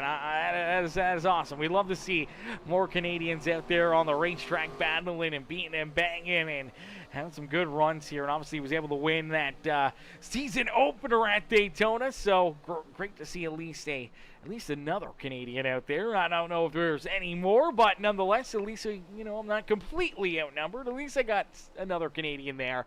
I'll have to wait and see. Maybe Fletcher or any of these other guys, are going to be watching tomorrow's gold medal game for the Olympics. As out in front, Sean Merriman continues to lead the way, and this is exactly what the fans in the stands came to see here. Good, hard green flag racing, and out in front, you see this 18 ride continue to lead the way, continue to hold these guys off, but man, it is starting to get tighter and tighter here at the front of the field. As the 09 of Wesley Burke tries to hunt him down, Brandon Holder's right there ready to pounce, and so is an Elardo. Jack Fletcher, our top 5. Brian Underwood, who we saw win stage number 1, he's rolling back there in that 6th position, rebounding from, some pretty solid contact on that one restart where we saw him get turned around and up into the outside fence. The 6th ride right back up inside the top 10 and trying to keep on battling his way to the front. Danny White, we've seen him lead some laps this afternoon. He's back there in 7th. Gaston, who we saw half the race lead for a couple restarts, made a restart violation, had to make a green flag pit stop, and unfortunately for the 72 ride, almost went a lap down, but lost a ton of track position. He's starting to gain it back here. He's trying to work his way into the front of the field. Nathan Brookover, we've seen him get tied up in a couple wrecks here this afternoon. The 7, though, back into one piece. He's battling up inside the top 10. So isn't that 88 ride of Grant Wesley. And the 1 ride of Jeremy Jeffries. Jeffries has shown some pretty solid speed out of that one machine. And here he is just outside the top 10 looking in. And so isn't Melvin Brangrower. We saw Melvin, unfortunately, get hard contact early in this race. He went 2-3 laps down, had gotten a couple lucky dogs with all these caution flags, and for the 9 ride, back on lead lap, and here he is, slowly but surely trying to navigate his way into the top 10 on the speedway. Ryan Campbell, we've seen get tied up a couple times, same with Dustin Sleitler as well as Mark Rothengen. They round out our top 15. Scott Lee has been up and down pit road. He's gotten some pretty solid front end damage a couple times. He's back in 16th. Josh Crider, who currently right now has some pretty solid front end contact from that last caution flag where we saw, unfortunately, I believe it was Sleitler across his nose. Unfortunately, he's got that damage still on his car, and unfortunately, it's really affecting it right now. And you can see him kind of making more mistakes out there. The car is off the pace, and he's falling farther and farther behind the rest of the field. Just hoping to see another yellow to be able to get down pit side and get this car repaired. And it's Jordan Crider back in 18th. Derek Bates in 19th. Sean Wilder is in the 20th position. Unfortunately, though, he is a lap down. Now, I do believe he is the first driver at least 1 lap down out there on the racetrack. So he's hoping for a quick caution flag, hoping to try to work his way back on the lead lap here this evening, but needs a good break right here with someone running into an issue. And for Brad Neer, he's also 1 lap down. He's trying to race his way around the 99 ride, knowing that that is a driver that he's competing with for the lucky dog if they can get a caution flag. For Farrell Robbins, looks like he's still down pit side and off the racing surface. Still tons of damage there for him. And for Corey Buskirk also, looks like he is down and out of this race. So we start with 23. We're down to 21, but out in front and taking over the top spot, it is that 09 of Wesley Burke, as we do see Sean Merriman falling all the way back now into that 6th position. So Burke able to make quick work with them, and same with the rest of our top 5, moving right on through and around that number 18. And for Burke, he now has control of this feature event as they complete lap 135. So 135 laps down, still 65 laps left to go here this evening from Richmond Raceway in the Premium Stock Car Racing League. As ladies and gentlemen, boys and girls, we're going to quickly jump to a Peacemaker game and crank it up. So we want you to crank up that volume right now. Jump into the comments section and cheer on your favorite drivers as we crank it up here on Peacemaker Gaming.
a beautiful crank it up session there as drivers give us the sights and sounds around the beautiful Richmond Raceway here at the Premium Stock Car Racing League. As out in front, a lot of these drivers starting to make green flag pit stops. It is a beautiful thing to see as you see our race leader, Brandon Holder, head down pit sign. Gaston's going to join him as we did see Wesley Burke and Danny White both just down pit sign. So we're starting to see more and more drivers make these green flag pit stops. And this could really mix things up. If some drivers can keep on rolling out there for a little while longer, they may stay out there for as long as possible. And it could trap a lot of these drivers a lap down out there on the speedway. Honestly, everyone coming down here after virtually what was about 50 laps of racing action. Now, they did have, a good handful or two of caution flags, so there could still be that question mark on, are they good on fuel to get to the checkered flag, or will fuel get tight for them late in this race? I think that is going to be a big question for a lot of these drivers that were just down pit road, even back, on lap 153, 154, 155. There was a couple that were down pit road even earlier than that, back towards lap 150, 149. So for some of those drivers, it's going to be a big question mark here on, are they good on fuel, or will they potentially have to make another green flag pit stop? And if they don't have to, then now it's all down to your tires and your game plan and what you've kind of made as a roll out there on the speedways. We take a look at Jack Fletcher. He's out in front. He's leading the way here. Last time around, he ran a 22:48. This time, down across the line, it's a 22:49. So virtually running a 22.5-second lap time for him. When we look back at the drivers that have made those green flag pit stops, when you look at Wesley Burke, Brandon Holder, they're starting to run more in towards that 21.8s, 21.7s. So they're running virtually, half a second or better quicker than our race leader, Jack Fletcher. That's the tire fall off here. And for Fletcher, unfortunately, he's going to continue to give up more and more time to those fresh tires out there on the speedway. He's just trying to either flip it where he gets a caution flag. If he keeps on rolling out here, a big yellow could trap a lot of these drivers back behind him, and he could end up with some of the freshest tires out there on the racetrack because they'll be looking for the wave around. And for right now, he's just going to keep on keeping on here for as long as he can, as we do see Brookover finally make his way down pit side. So 3 drivers left out there that have yet to come down pit road here for this green flag pit stop, including Fletcher, who's out in front, Mark Rotingen, who's there in second, and Dustin Sleitler, who's back in position number 3. And I think for Fletcher, even if he were to come down pit road, let's say in the next 6 laps, 7 laps, somewhere around lap 170. Obviously, he'll be good on fuel, but at the same point in time, for 30 laps, he'll have probably the best tires out there on the racetrack, or some of the best tires, where he could probably gain back a lot of the track position that he may give up here. So short term, it may cost him after making a green flag pit stop all that time he's given up right now, but later in the race he may be one of the faster cars out there and gaining a ton of ground at the end of this race, and that's if it stays clean and green. If there is a caution flag, unfortunately, he's not going to get lucky enough to see it, though, as here he comes down pit road. As he does make that pit stop, we will see a lot of these drivers work their way back on a lead lap. When you look at the 09 of Wesley Burke and Holder, Jonathan Ilardo, these guys are back around him, back out and on the lead lap, which is a great break for them. But the 24 ride of Mark Rotingen now picks up the race lead.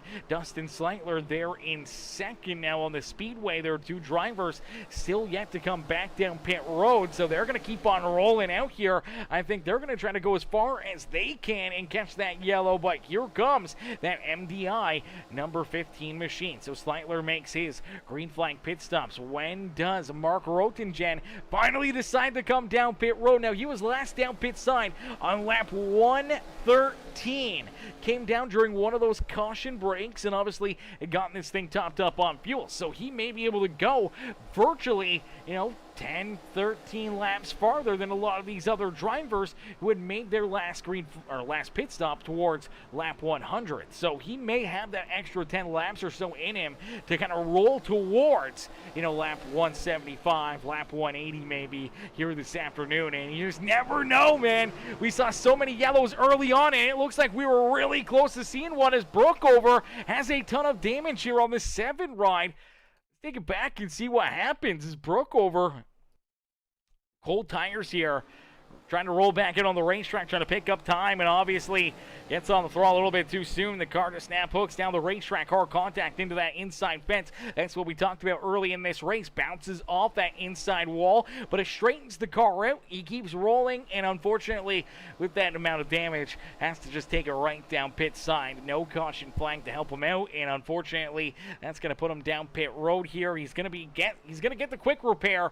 Unfortunately, though, that additional pit stop here late in the race is probably going to cost him a very solid finish here this evening. Now, we did see that number 24, Mark Rotingen, also find his way finally down pit road, so that will give the race lead back to this 09 ride of Wesley Burke. Burke back out in front. He's back to the race lead, and even after those green flag pit stops and only pitting about one lap sooner than Brandon Holder, he was able to leapfrog this 31, get the race lead, and he has been kind of running away with it. He has opened up a very solid gap here between himself and this 31 ride. It is about 1.4 seconds now between the Blue Bulls Racing 09 ride and Brandon Holder back there in second. Jonathan Ilardo doing a great job here this evening. Ilardo finds himself up and into that third position, and then Jack Fletcher back there in position number 4. But now for Fletcher, he's in that position where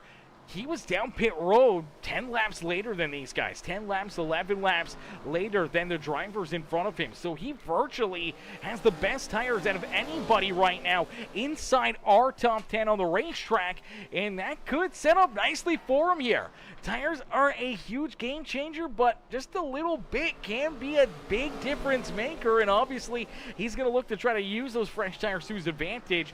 He's going to hope to try to work his way quickly around Jonathan Ilardo for position number 3 here on the speedway.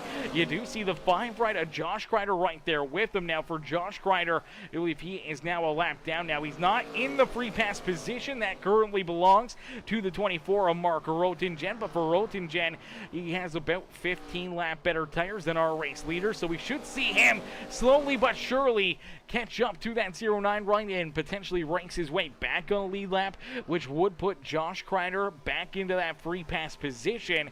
And for Josh, that could be a big break and a big bonus here for him if he could catch a yellow flag, get back on a lead lap, get back into the action for a driver that had that damage and unfortunately had to make that green flag pit stop a little sooner than everybody else. He's still kind of in it. He just needs to get lucky, as we do see Jack Fletcher, luckily enough, able to get underneath that 3 ride of Ilardo. I'm not sure if Ilardo was trying to block the 14 ride right there, pinch him down into corner number 3 as he was looking underneath that 5 ride at the same time. And unfortunately, even though he tried to make that move, I don't think it was enough to hold that 14 ride back there at bay, especially with the much fresher tires. Jack Fletcher makes fairly quick work of him and now up into that 3rd position. But the big thing is even though he's got better tires than the drivers in front of him, he is still 6 seconds back of Wesley Burke, and he's still about 4 seconds back of Brandon Holder. As Wesley Burke has pulled away farther from that 31 machine of Brandon Holder here,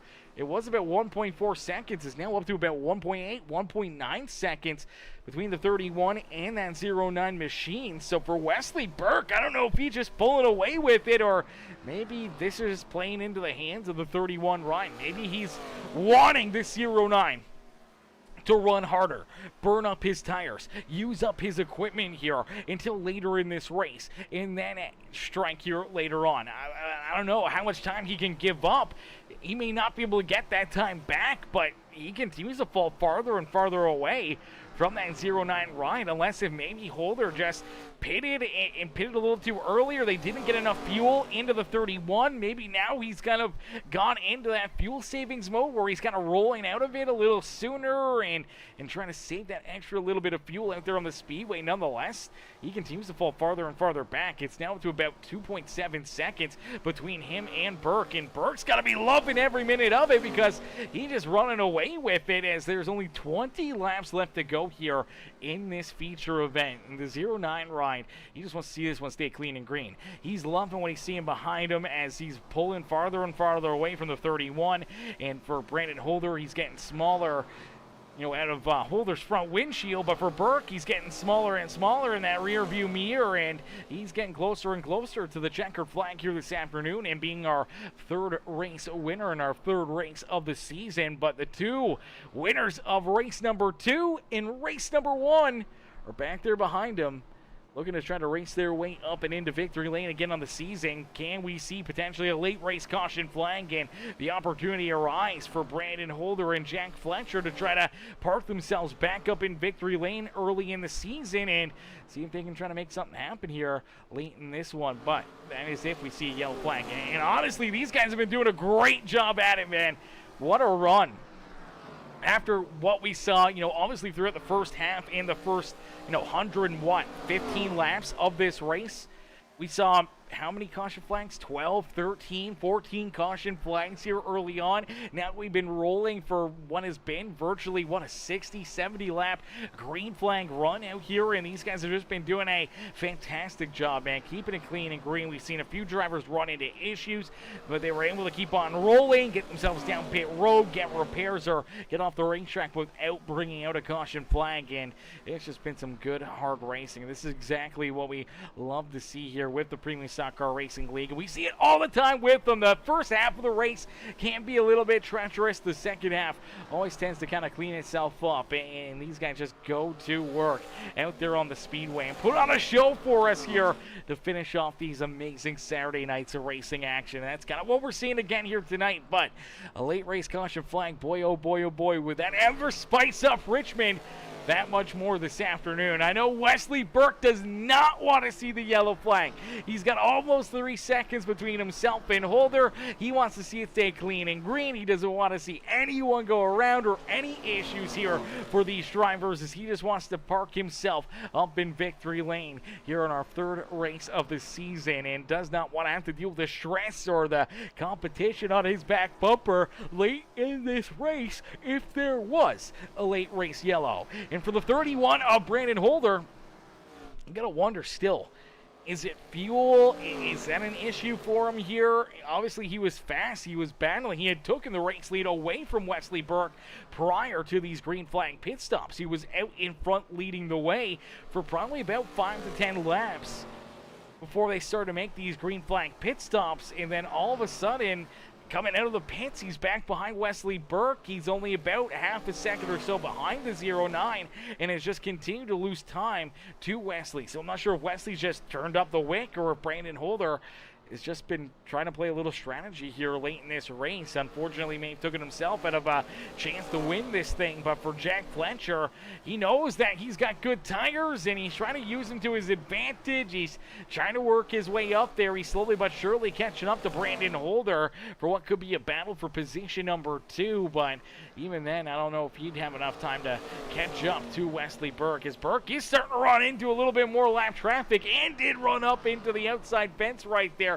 Got to be careful of that. Do not want to take yourself out of this one with only 10 laps left to go in this race. You got to keep that Blue Bull 09 ride as clean as possible, as 10 laps left to go here from Richmond Raceway, as the Premium Stock Car Racing League puts together another amazing night of racing action for all of the fans in the stands, for all of our amazing sponsors, and for all these drivers, man. We love to see it. We're so happy to be back up here in the booth, and so happy to see these guys back in action. Now, I do believe, I kept saying that our winner last week, Brandon Holder, was running there in second. I don't think it was last week. I think we were off last week. We were off last week, as last Saturday was Valentine's Day. So unfortunately, after just getting back into the action from what seemed to be a fairly long off season, wasn't that long, but for us it felt very long. We were able to get these guys back out there for 3 weeks and then right to a break there with Valentine's Day, but now we're back into the swing of things, and we got an amazing schedule up ahead of us as well. And for all these drivers, that could be a lot of circles on the schedule here where they know that they can have a shot or an opportunity to potentially try to win some of these races. And I know for a lot of these drivers, they're going to be licking their chops when we head to Daytona Road course next Saturday night. So we go road course racing next Saturday, the Saturday afterwards on March 7th. We go dirt track racing as we head to Eldora Speedway for a little dirt racing action here on the Premium Stock Car Racing League Saturday nights. Then we head to Michigan, Bristol, Kentucky, Pocono, New Hampshire, Auto Club, and then back to a super speedway with Talladega as our final regular season race. So our final regular season race back on April 25th. And then playoffs start beginning of May. Playoffs get underway. We get Texas. We get an off week there for Mother's Day. And then we go Dover, Daytona, Martinsville, Watkins Glen, Vegas, Chicagoland, and Nashville Super Speedway for our season finale all the way in June. So obviously still a long ways away, a lot of races and a lot of things can go right, a lot of things can go wrong, especially with our eliminations in the playoffs. But for all these drivers, they want to be there in the end. They want to have an opportunity to race for this championship, and winning a race can lock your way in to our playoffs. And for the 09 of Wesley Burke, he's only a few laps away from getting that done here this evening as Burke. 3 laps left to go, still 3 seconds as we do see Brian Underwood have to make a late race pit stop here. Oh no, did he go down pit road? What in the world? Looked like he was just down super low on the racetrack. The iRacing must have thought he was making a pit stop, but I don't think he did come down pit side. He's still rolling there in about the 9th position. But for Wesley Burke, nice and easy, down into corner number 1, out of corner number 2. He's just hoping that everyone can keep it clean and green for at least another half a lap, because he wants to see this white flag fly. And nice and easy, down and out of corner number 4. Here it is. White flag is in the air. Next flag will end this race no matter what. So the next flag will end this race, and with a 3-second lead, Wesley Burke is feeling A-OK out in front as he'll lead us for the final time this evening, down through 3 and out of corner number 4. It's the Blue Bulls 09 of Wesley Burke who picks up the checkered flag here at Richmond Raceway. Ladies and gentlemen, boys and girls, give it up for our race winner here in the 3rd race of the season of the Premium Stock Car Racing League. It is Wesley Burke who finds himself up and in the winner's circle. So Wesley Burke gets it done. He'll get a congratulations from our 2nd race winner of the season there, that 31 ride of Brandon Holder. We'll congratulate him on a great race here this evening. And our 1st race winner of the season, Jack Fletcher, comes home in 3rd here. So all 3 of these guys now with the win inside our top 3, really showing some muscle here this afternoon at Richmond Raceway, showing that they got that short course drive and that they were here to not mess around and try to get some good finishes, some great runs. And I do believe for Wesley Burke, he's had some pretty solid runs this season as well. Unfortunately, let me take a look here. Wesley is quite a ways down the standings. Back in 18th. Now, he did run 2 races. He's had some good runs. He's had some good drives. And unfortunately for Wesley Burke, has just not had the finishes that this car probably should have had. And unfortunately, he's back in 18th in the points. So this is a big win for that 09 ride.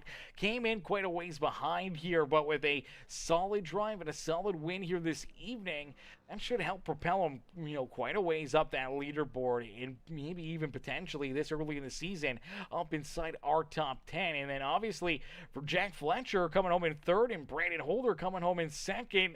Great point stays for those 2, and they're hoping that they can kind of stretch out their points lead here and try to open up more of a gap between themselves and Josh Crider, Sean Merriman, Jonathan Gaston, and the rest of the field here for the point standings. But ladies and gentlemen, boys and girls, give it up here for our race winner, Wesley Burke, as we'll get ready to pull him up and into the booth here for his post-race interview. Post-race interview is going to come up next as we'll get that 09 up here into the booth right now. Hey, Wesley, it's Aaron up here in the Peacemaker Broadcasting booth. Did you get a copy? Hello. Wesley, man, great run, great drive for you here this evening at Richmond Raceway. You park that 09 ride up here in Victory Lane, man. Take us back through it because there was some tight battling out there. A lot of back and forth, and obviously a lot of tight racing at the front of the field with a lot of early caution flags. But all of a sudden, this final run, we see you guys go virtually, 80, 85 laps of nonstop green flag racing. You got green flag pit stops to deal with, and somehow or another, you come out of it on top and keeping Brandon Holder, Fletcher, and the rest of the field back there at bay. Yeah, I didn't qualify great. I hit the wall on my second lap, so I qualified back in 12th, but working my way up, using the top really, because if you get up, words, get, oh my God, words, wow. If you get to the outside of someone and kind of pinch them down, you can make a pass pretty easy. So I did that, got all the way up to 5th, and then kind of decided to ride, and then the caution came out, another one, and then Sean pit, got up to 4th, and then eventually worked my way up into 2nd, and so many cautions that I couldn't get Brian. And then on the next stage, I don't know what happened. I just ended up getting into Brian. I think I spun the tires or something. I'm not 100% sure, but kind of him. Then from there, it was just, I still somehow got my spot back. I'm confused why, but it is what it is. And then just was able to hold my own up there. Fell back with some strategy I was playing out, but got back to the lead. And then battled a holder there for a bit until green flag pick stops. I was able to leapfrog him, and I just never looked back.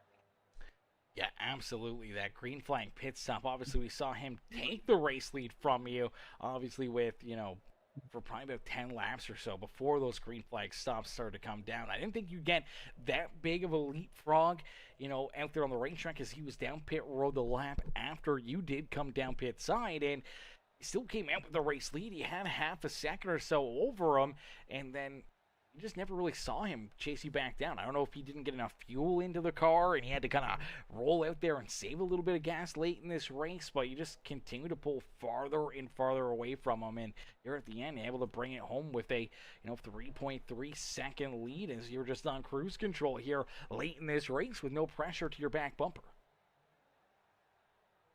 Oh yeah, mentioning fuel, I'm out of fuel doing my burnouts. So only had like one overtime in me. So yeah. Yeah, so fuel was definitely tight there for a lot of guys, and I think that may have been maybe the race-winning move. Obviously, it came down a lap earlier, but I don't know if you had to wait there or just got enough into it, but obviously Holder just kind of fell off there in that final stint. I don't know if he ran out of tires too. It didn't seem like he was running super slow from you as you guys got rolling back in on the racetrack, but man, I was quite surprised to see him just kind of continue to fall farther and farther back. I thought maybe for a little bit he was just trying to let you maybe pull away and burn your stuff up a little bit, and then we'd see him kind of reel back into you late in this race and try to battle for the race win, but that never happened. I don't know if it was just you picking up the pace, if you found something there later on, or if it was just something wrong with the 31 ride. Yeah, kind of expected a little bit more of a fight, but then again, I felt faster through most of the race, and I had burned my right front up a little bit there in that run before green flag pit stop. So only taking right side tires helped a lot with that. So that was probably what set us apart after that. Yeah, absolutely. Might have been the difference. It might have been the race-winning move as Wesley, you park yourself up here in the Richmond Raceway Victory Lane, man. Who would you like to thank for a great run and a great dub here this afternoon?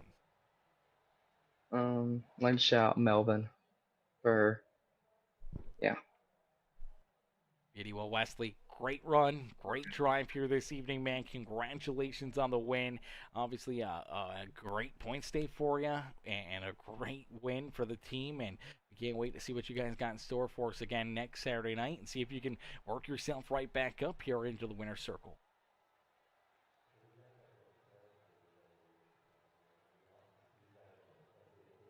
But anyways, Wesley, have yourself a wonderful night, man. Congratulations on the win once again, and we'll see you back out there next Saturday night. See ya. Alrighty, ladies and gentlemen, boys and girls, give it up there for our race winner, Wesley Burke.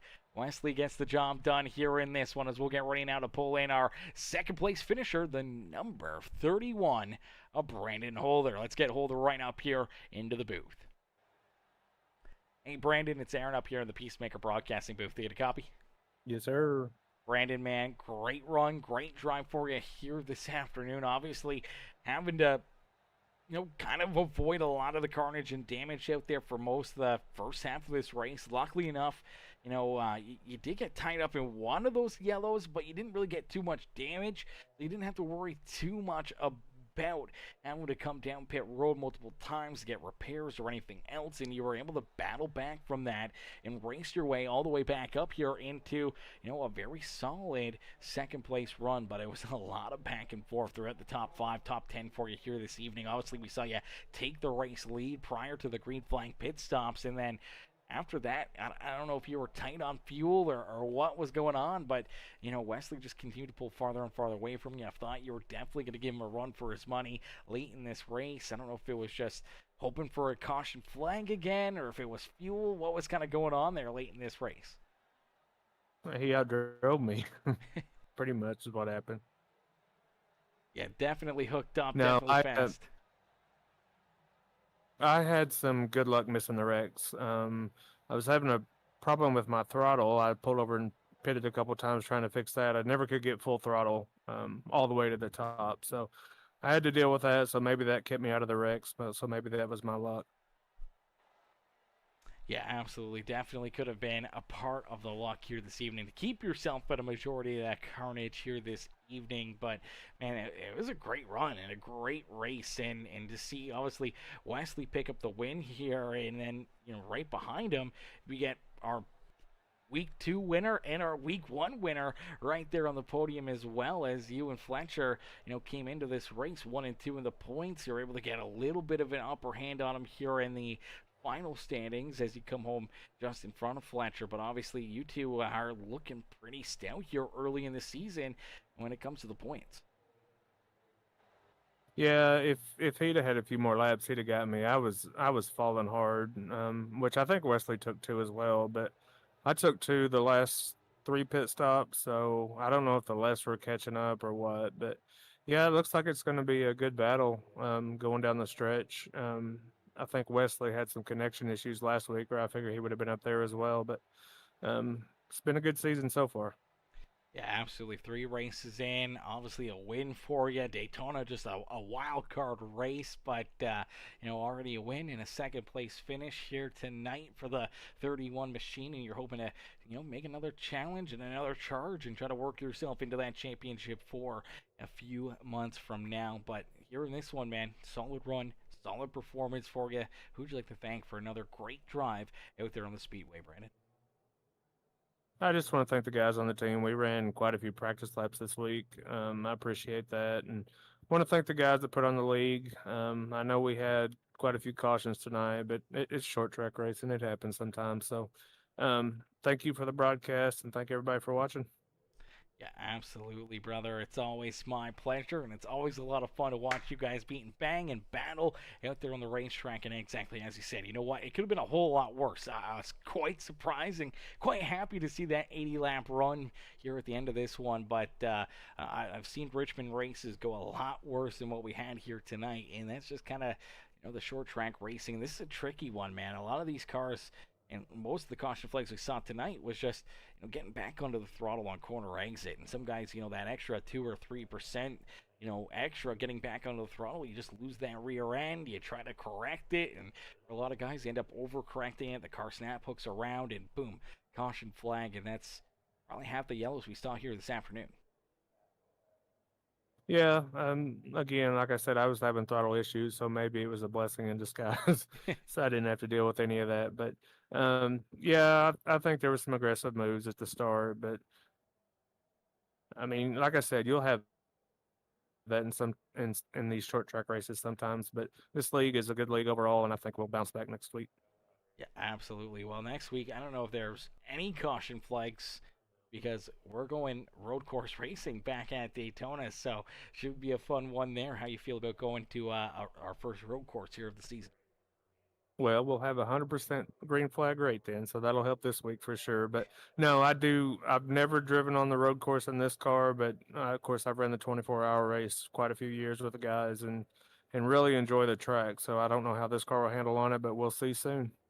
Absolutely. Well, we can't wait to see what you guys got in store for us and see if you can make another trip up here into the booth next Saturday night. Brandon, congrats on the second place run here this evening, and see you back out there in the next one. All right, thank you, sir. Alrighty, ladies and gentlemen, boys and girls, give it up there for our second place finisher, Brandon Holder, as Holder comes home in position number 2. As we'll get ready now, we're going to pull in our third place finisher, the 14-rider Jack Fletcher. Hey, Jack, it's Aaron up here in the Peacemaker Broadcasting booth. Do you copy? What's happening?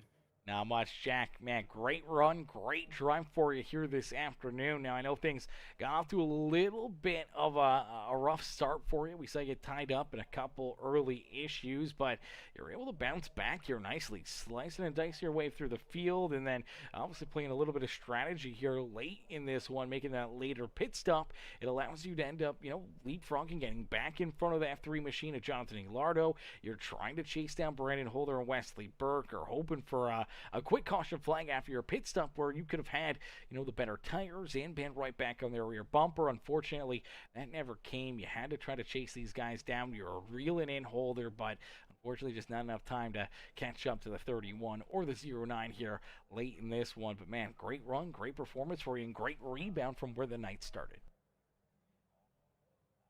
Yeah, can't complain. Honestly, all night I thought I was kind of more of like probably a 7th or an 8th place car.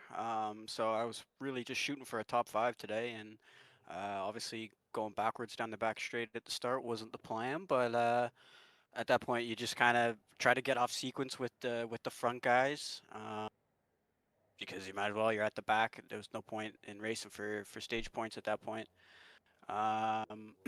And yeah, I mean, pretty decent race. Obviously a little long. I'm sure it was a little long for you. We had a lot of cautions, so it was a little bit of just survival and try to keep all defenders on it, and managed to get P3. So I can't really complain with that at all. Yeah, absolutely. Can never complain with a very solid top 3 performance, even a top 5, top 10 with how stacked this field is. Is always a good night at the racetrack. But man, a great rebound, great finish here for you in that 14 machine. But yeah, you said it right there. Obviously a lot of caution flags, but I said it, the Holder, man. I've seen races here at Richmond, that are 200 laps in the past that have seen a lot more caution flags than we did here tonight. And I mean, as much as it seemed like it was bad, I mean, we still saw a lot of green flag laps, especially late in this one, going like 80, 85 laps of nonstop green flag racing to finish it off. Man, you guys definitely turned it around there late in this race. Yeah, I mean, I haven't really run much of this car at honestly a lot of the tracks we're going to, so I wasn't really knowing what to expect when we were really all racing, and pretty much right away we were all stacked up, able to kind of run 3 wide. It wasn't really didn't feel that outrageous even early on. Like it wasn't hard to run 3 wide, so I knew it was going to be like a really kind of typical close quarters short track race. After that, it was kind of like a welcome to Richmond type deal. And yeah, I mean, in terms of like people wrecking and stuff, I mean, it is what it is. Like that's what happens when you come to a place like this, and it's not even like it's like a Bristol or something like that. It's a little bit harder for people to kind of get a little bit more strung out here. But yeah. Yeah, absolutely. And, we see it in the next-gen cars here. We see it, obviously, in these cars. Getting around this racetrack, it looks easy, but it's not. You guys are wheeling these things, especially on corner exit, and that's where we saw, most of the caution flags here tonight. That's normally what we see, in a lot of the other races that we have here at Richmond, even in the NASCAR trucks. It just seems like, really, really light on their feet, not a lot of grip on corner exit. When you're getting back onto the throttle, it just seems like you can easily, just step on it a little bit too hard and loop yourself around out there on the speedway, and that's where we saw probably about 50% of our caution flags here this afternoon. Yeah, I mean, I'm still learning a lot about this car and how it how it takes two tires, left side versus right sides. So I don't want to give too many secrets away, but I think that definitely plays into it at places like this with the tire wear. I mean, I did especially in the first run, I did something like 70 laps on my left front tire, and it still had 100% on the inner edge. So interesting car for sure. Yeah, definitely an interesting car, interesting race, and obviously for yourself, going to be learning a lot throughout this season. Already locked into the playoffs, and obviously came into this race with the points lead, and you get another solid finish here this afternoon, looking to try to hopefully extend your points lead here, or at least you and Holder are trying to run away with it maybe a little bit now after obviously both you guys picking up a win early on in the season, and now here in our third race, you're both back right up here on the podium and trying to extend those points and trying to run away with maybe the regular season championship and duking it up between the two of you here through the season. Yes, sir. That's like the win in your in kind of thing, but I never really. I don't want to obviously take it easy. You want to try your hardest every single race, and obviously the regular season points. I'm not even sure if we have a regular season champion or anything like that, but it's always fun to try and just rack up the points. Be interesting to see what we do next season if we stick with this type of format, if we switch to what they're kind of doing in real life. But yeah, looking forward to the rest of the season, and hopefully we can get a few more podiums. Absolutely, especially brother. near the end. Absolutely, brother. You're definitely going to want them at the end. Obviously, early on now for you, it doesn't quite matter except for those points for regular season championship. But obviously, late in the season, trying to race your way up there, and your first season here with the Premium Stock Car Racing League, wanting to chase down and hunt down a championship here in, I believe, season 7 now of our series. But for yourself, Jack, another great run, another great performance out there on the racetrack. You park it back up here on the podium, brother. Who would you like to thank for another great race and great performance out there on the racetrack? Big thank you, to Josh and Brian for running the league all week and or 24/7. Excuse me. I know that's not easy. It's a lot of work, a lot of stuff behind the scenes that people don't see. And a big thank you to you, man, for giving us something to watch. Always, when I'm at work, I always like to throw it on and watch the race the day after. So super excited to watch that, and thank you for what you do every week, man. And thank you for sticking around with all these cautions. Appreciate it. Absolutely, brother. No better place I'd rather be on a Saturday night than up here in the booth watching you guys duke it out there on the racetrack. Jack, congrats on the third place finish, man, and we can't wait to see what you got in store for us again next Saturday night. Cheers, brother. Take it easy. Absolutely, you as well.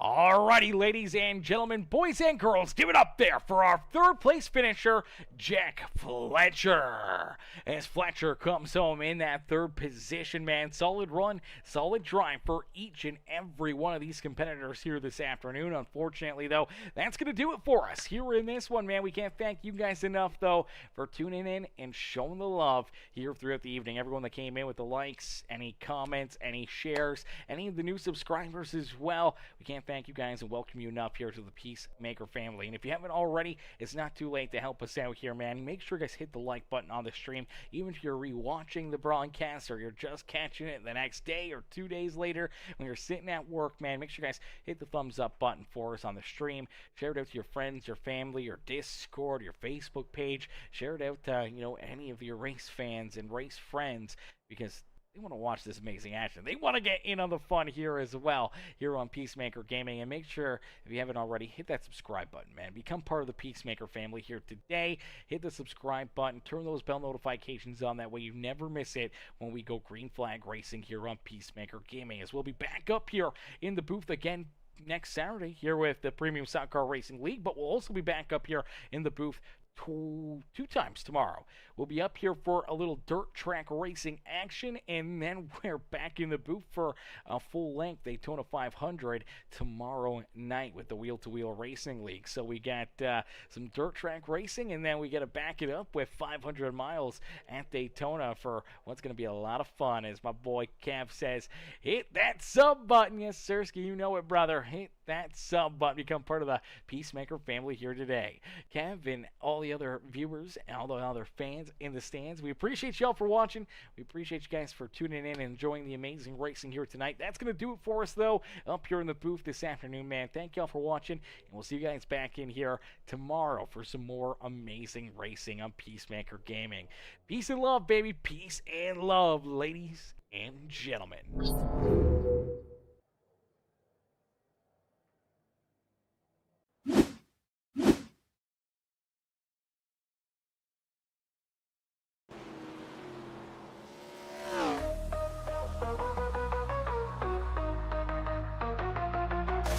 Engines roar, the night ignites, rubber burns under neon lights, chrome shining, stars align, dreams hit the track, now it's grind time. Wrapped tight, tailpipes glow, pit stop precision, gotta keep that flow. Crowds a jungle, hearts in the choke, lap by lap, adrenaline spoke. Speed kings, chasing that checkered crown. Under the moon, we don't slow down. Saturday nights, we ride, we fly. Premium league, we touch the sky. Pedal to metal, no brakes in sight. Racing forever in the glowing night.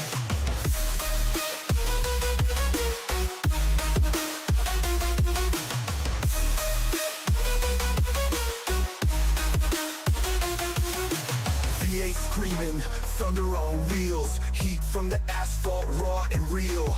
Tracks a snake, it twists and winds, grip the wheel, leave fear behind.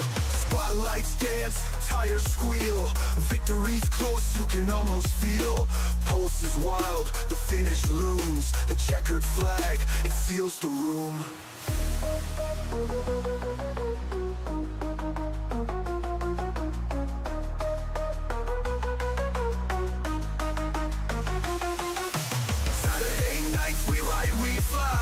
Premium league, we touch the sky. Pedal to metal, no brakes in sight. Racing forever in the glowing night.